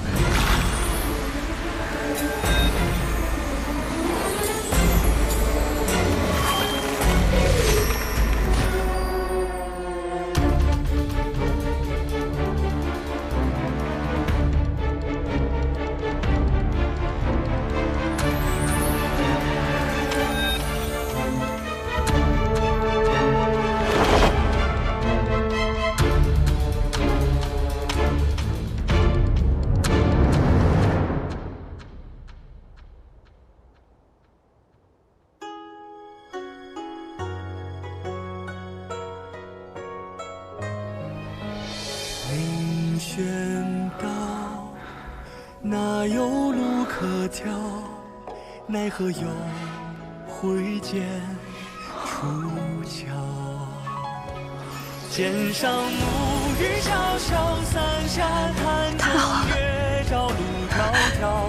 尘沙扬，剑上挑，我刀光你落脚。即便要如一人过风暴，霜雪拦一角。即便还会有躲不开的一切都结束了，我们可以回答案了。天真如年少，追明月，踏荒郊，哪怕无人知晓。命运乱我阵脚，怕昔日大火几朝，为天下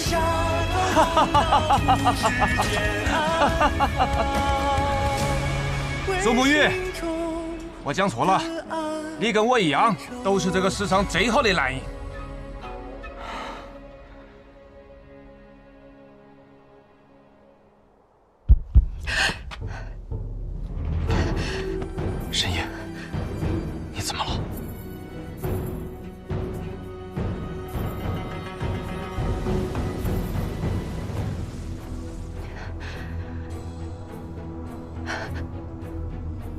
我着了我那失职的道。到底怎么回事啊？我本就重伤未愈，又耗费了大量的精血炼制解药，本应该被小百草彻底清除的体内的药人之毒，如今复发，应当是叶芽故意设计的。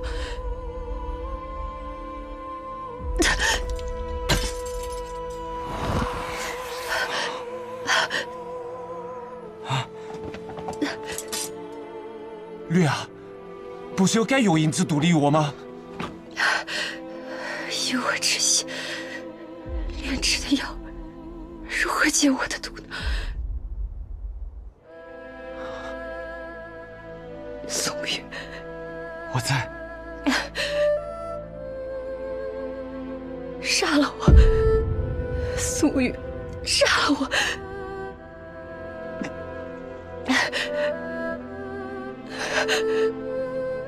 我不想变成药人，会很丑的。你不会死的，会有办法的。宋玉，来不及了，这次什么办法都来不及了。宋玉，真的来不及了，对不起，我们回不去呢。宋梦月，苏长华，我们一起用内力把他的毒逼出来。没用的，内力逼不出这毒。绿儿，有爹在，不会有事的。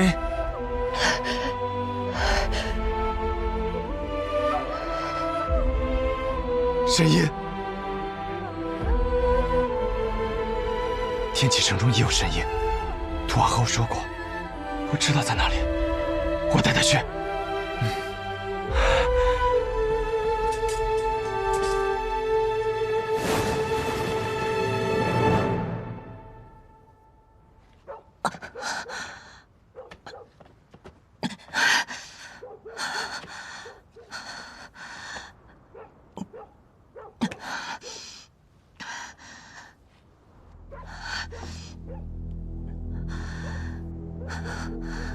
没想到那唐连月居然有如此实力，逼得我失去了护身药神，诈死逃脱。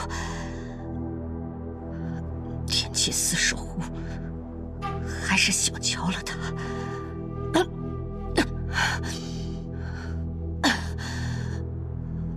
不过这些都不重要了，炼制出了这么多解药，小师叔也应当遭到反噬了。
弓手，不去战场上锻炼，将你的能力发扬光大，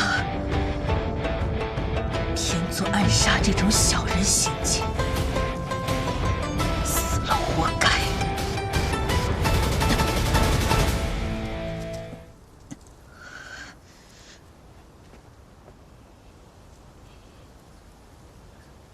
把这个服下。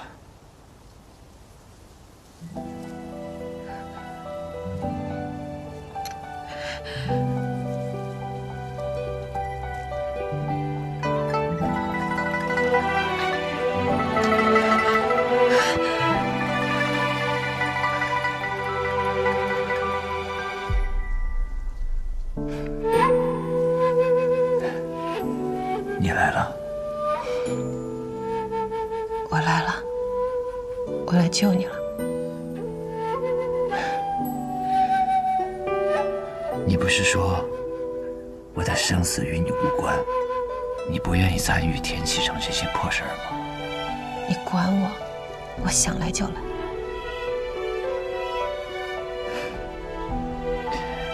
当年我们杀入泰安殿的那一夜，可比今日凶险多了。你不是也没来天启看一眼？那一夜，我早就到了天启城。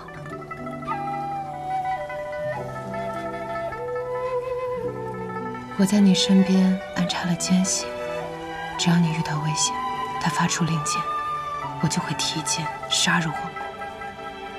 管他什么亲王、景玉王、泰安帝，我若提剑而出，那你就得跟我走。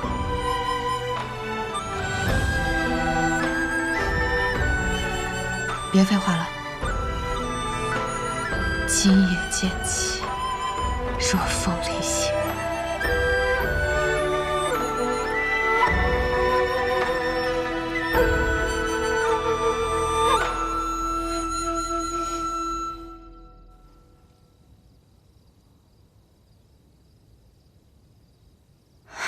雨墨姐姐，你醒了。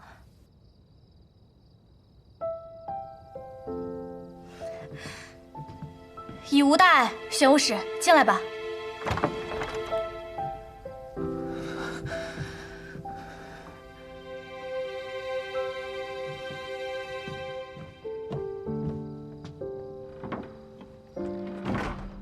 上一次受这么重的伤，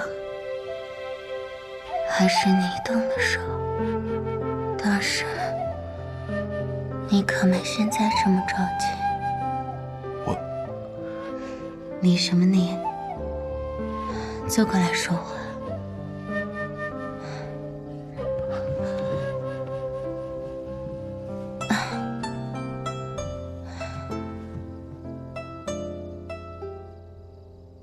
还是像个巨嘴葫芦。以前我总讨厌你，什么都闷着不说，但是现在我发现，原来喜欢一个人，除去言语，还能在行动和眼神中表明。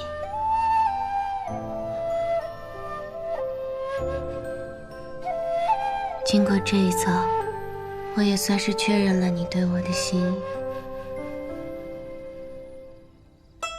想想看，居然能拿下堂堂玄武使，也是死而无憾了吧？不会死，也不许死。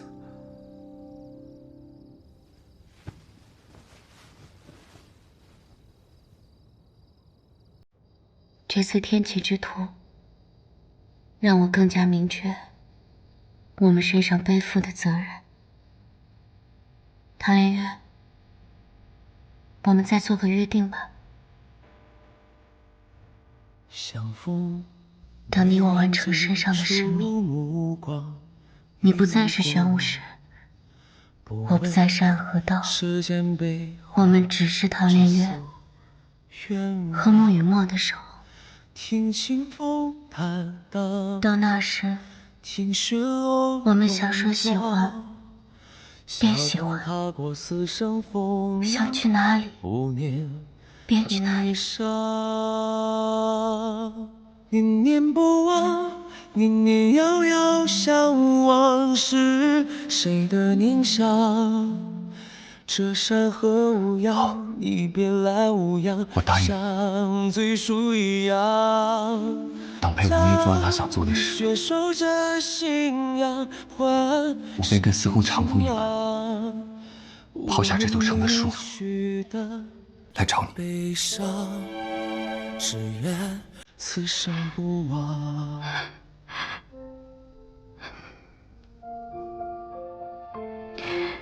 你走吧，天启城和琅琊王都很需要你。相逢唯愿最初目光，一如过往。快去吧。不问世间悲欢，只诉愿望。听清风坦荡，听雪落戎装。笑谈踏过死生风雨。初次见你时，弄坏了你的面具，一直想再陪你一个，但总找不到合适的时机。而且，这山河无恙，你别来无恙，像最初一样。而且什么？我不希望你再戴着面具，不希望你再隐藏自己的身份。我希望你能自由地走在阳光之下。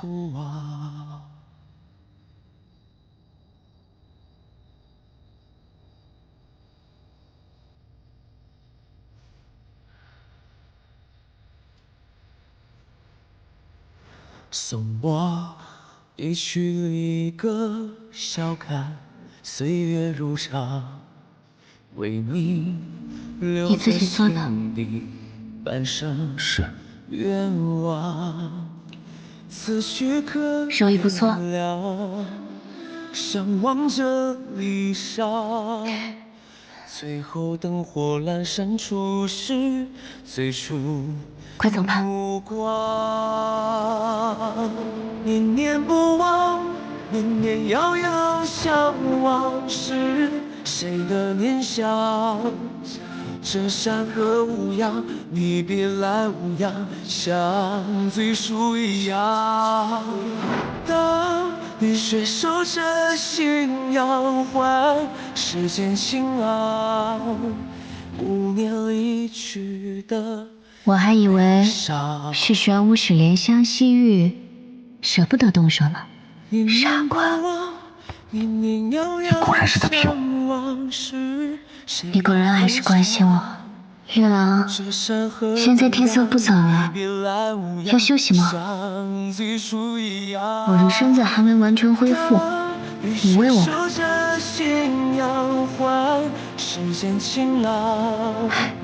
5年离去的悲伤，只愿此生不忘。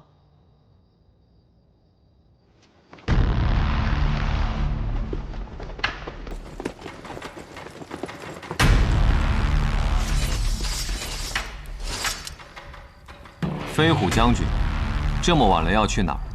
玄武使，你不是应该在？很遗憾，我回来了，回来取你的性命。燕将军，还请放下手中的武器。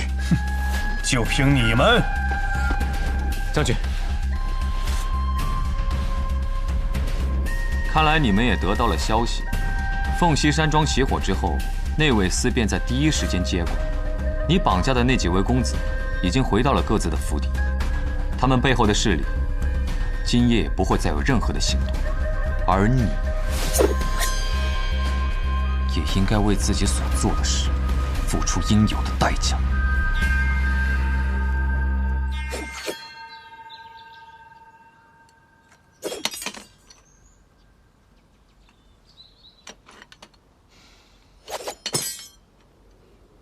真是烦人。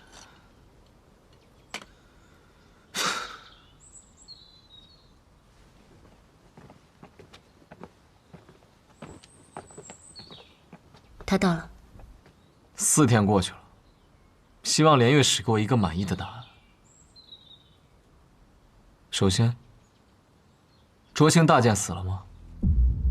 我当时确定已经重伤他，但他应该还保留一丝气息。本来我想最后补上一招，但当时出了一些状况。后来我去找他的时候，他的尸体已经不见了。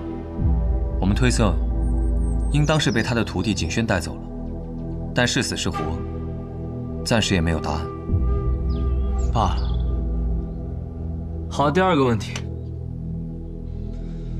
筹谋这一切的大皇子萧勇会受到什么样的惩罚？那夜的天启谋乱，飞虎将军典业已经认下了所有的罪责。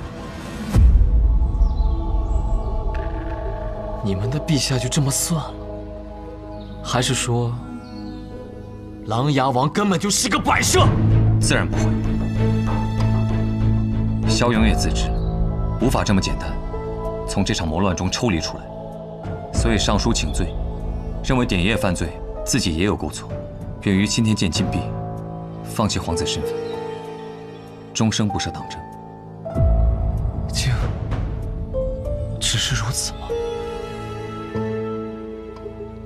琅琊王呢？他认可这个结局吗？王爷不认可。他上书参了大皇子，并附上了大皇子参与谋乱的证据。但是第2日，陛下就准了萧勇的请求。王爷进宫求见，陛下并不见。那封龙凤卷轴还没有找到吗？没有，似乎已经有人先我们一步拿走。那位似乎就此事继续展开调查。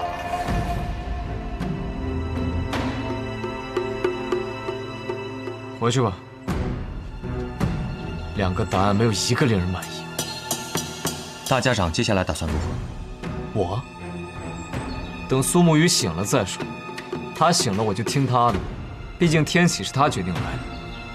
他醒不了，我会拔刀杀人。萧勇要死，琅琊王也要死。走吧。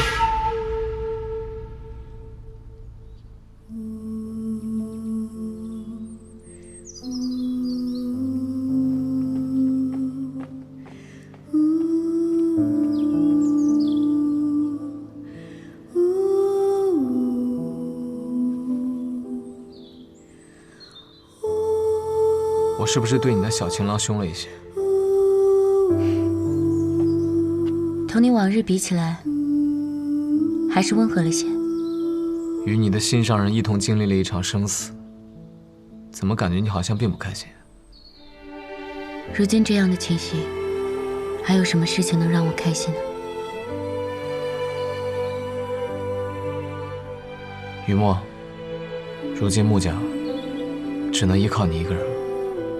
我明白，从今以后，我就是穆家家主，所有的儿女情长都会放之身后。你做得到？你放心，而且他既给了我允诺，我又何必着急呢？去吧。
你终于醒了。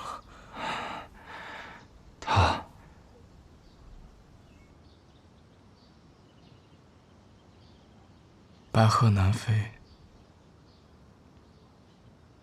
淮水相望。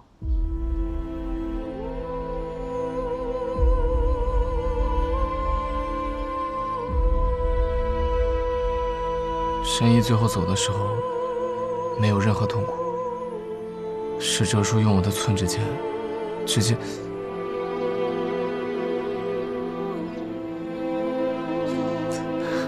你知道的，哲叔向来干净利落。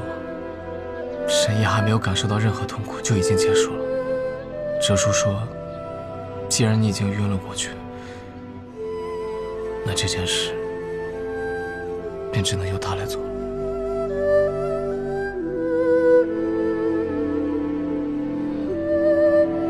他们等了你2日，可你一直没有醒来。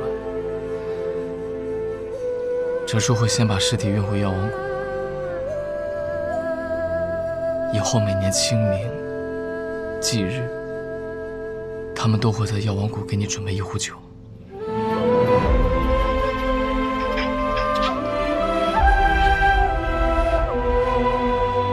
等你去那儿。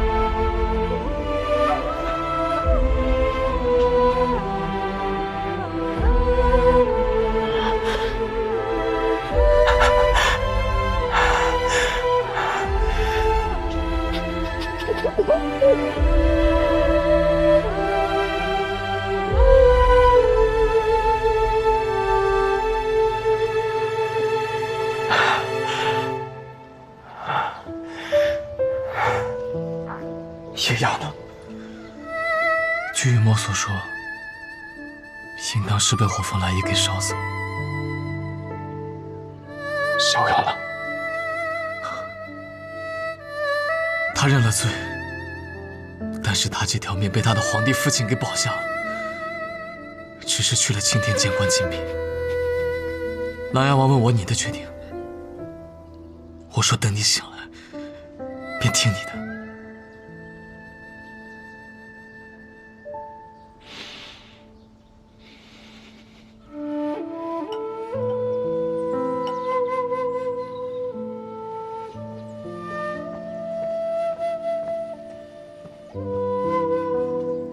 王爷，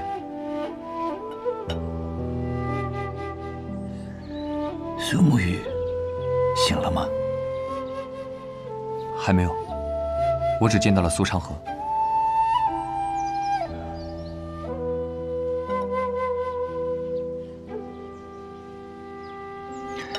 那安和的大家长怎么说？他说，若是苏沐雨醒来，他便听苏沐雨的决定；若是苏沐雨醒不过来，他会杀了萧勇和你。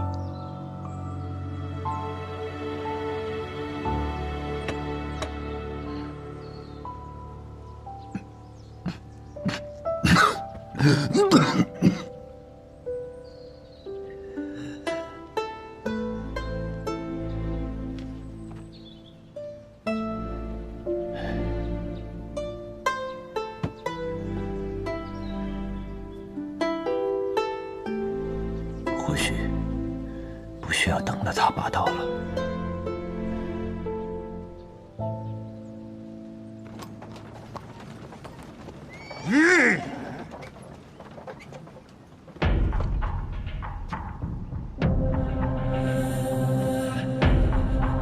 你是何人？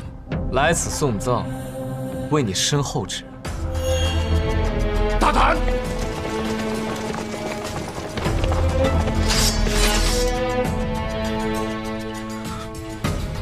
大胆吗？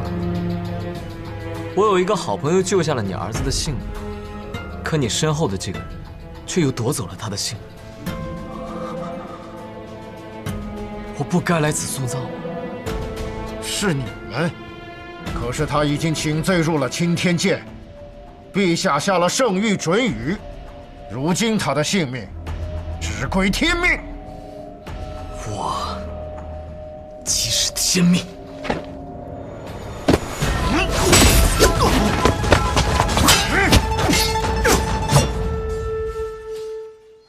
殿下打算去关禁闭吗？苏家主。们已经赢了，琅琊王他们定然会遵循之前和你们的约定，让你们的暗河走入属于自己的光明，又何必咄咄相逼呢？所以皇子便可以肆意的杀人，就算最后要接受惩罚，只要放弃自己的身份，便能苟活于世，对吗？我还未踏入青天界，我现在还是一位皇子。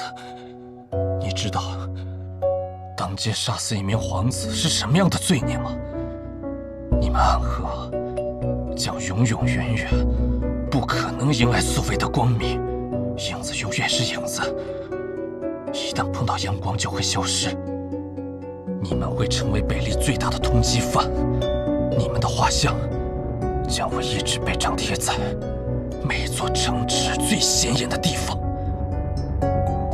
青阳和雪薇死的时候，雨墨问过我一个问题：曾经的我们，同伴的生死似乎早就是一件习以为常的事情。可如今的一切都不一样了，通往彼岸的路，究竟还要死多少人？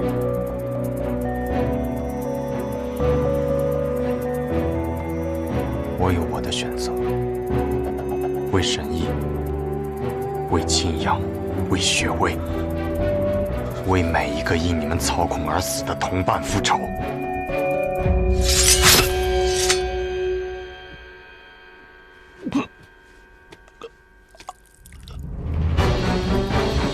我的选择自有我的意义。从今以后，整座天启城当记住我们暗河的名字。没有人能再将我们当作可以肆意操控的棋子，因为他们已经看到这样做的代价。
怎么，你也感受到它的气息了？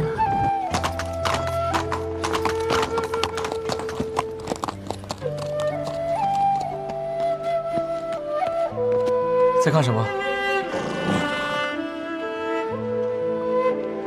没什么。这。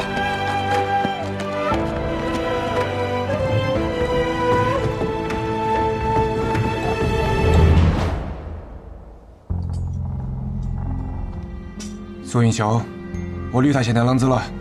他没事了，你放心。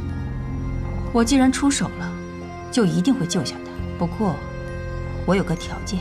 什么条件？你讲。我要暂时带走这位神医。为什么？因为我接下来要练一门功夫，随时需要一位神医候在一旁。我不想被苏沐雨盯上，那是一件很麻烦的事情。你知道我的性格，你若敢多言一句，白鹤怀就永远不会回来了。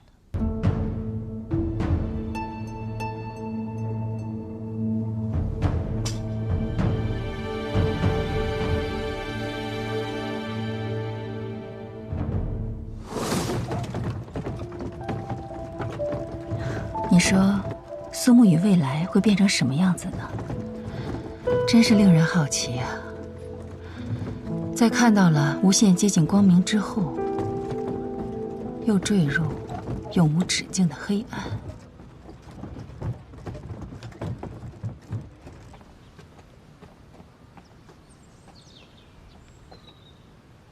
我们要离开天启城了，来和琅琊王告个别。或许你们不该杀死萧勇，此事有很多种解决办法，可你们选择了最无法挽回的一种。别人都说我是个疯子，我这兄弟其实也是。琅琊王殿下，或许暗河的彼岸并非最初我们期盼的那样，我们想成为的是可立于光明之下的人，并非权力斗争下的棋子。萧勇若去了青天剑，在国师启天辰的浮沉之下，很难再寻机会。可萧勇死了，很多事情会变得很麻烦。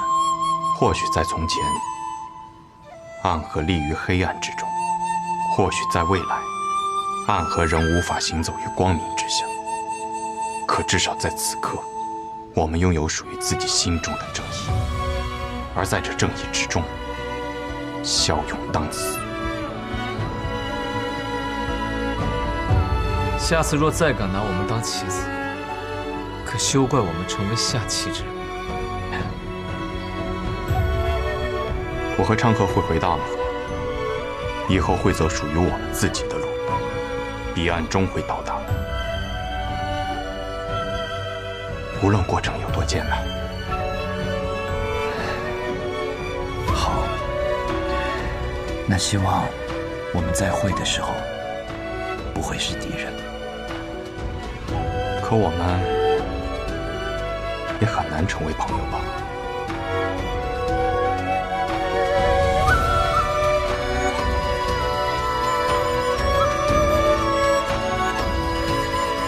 走了。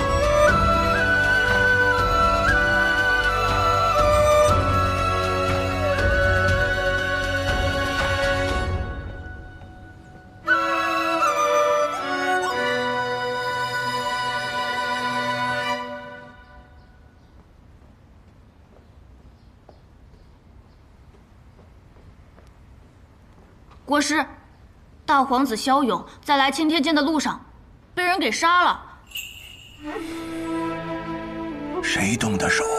我只见过其中一人，当年来过青天剑之外，被国师您一道皇符给打退了。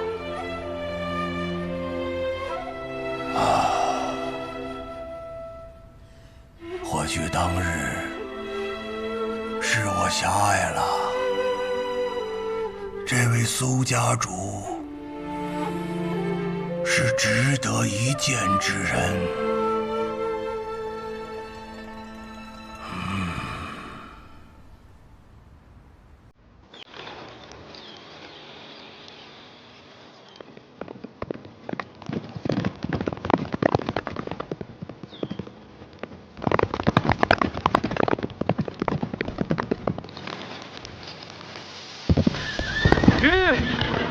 鱼，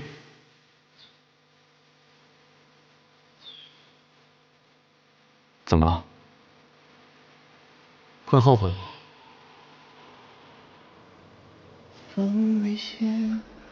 我们努力了这么久，可那一剑之后，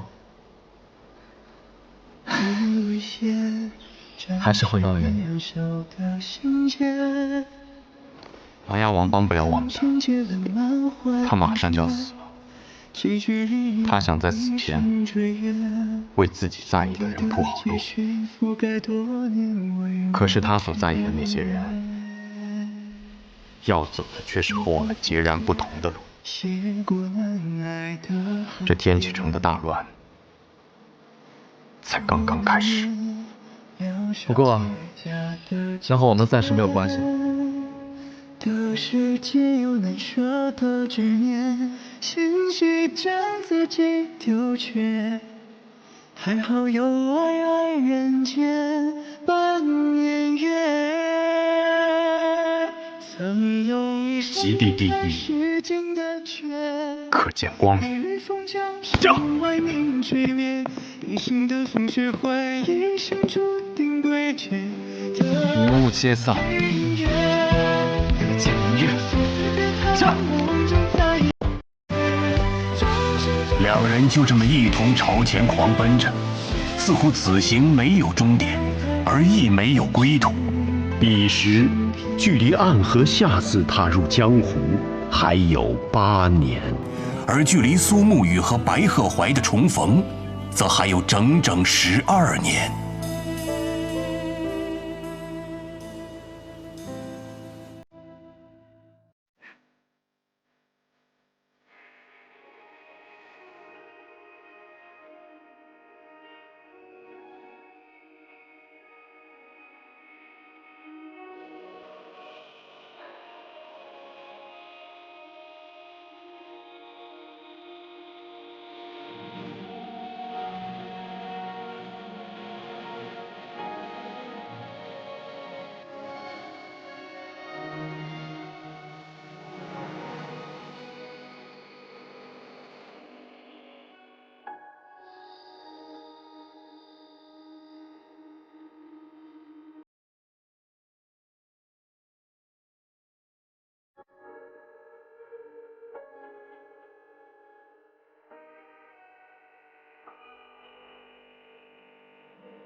赵岩，让我自己单独待一会儿。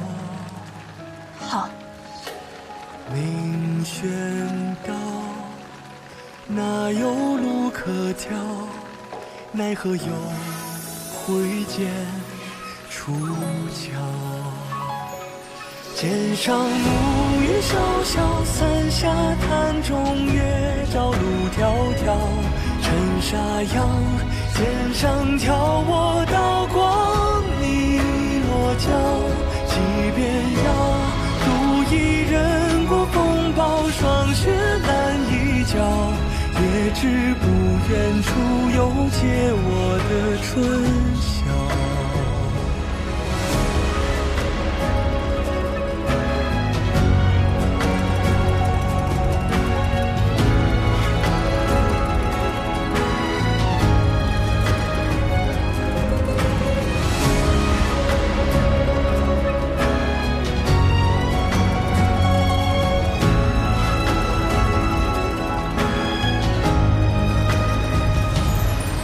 上暮雨潇潇，伞下潭中月照路迢迢。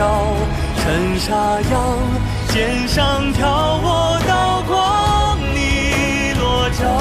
即便要渡一人过风暴，霜雪拦一角。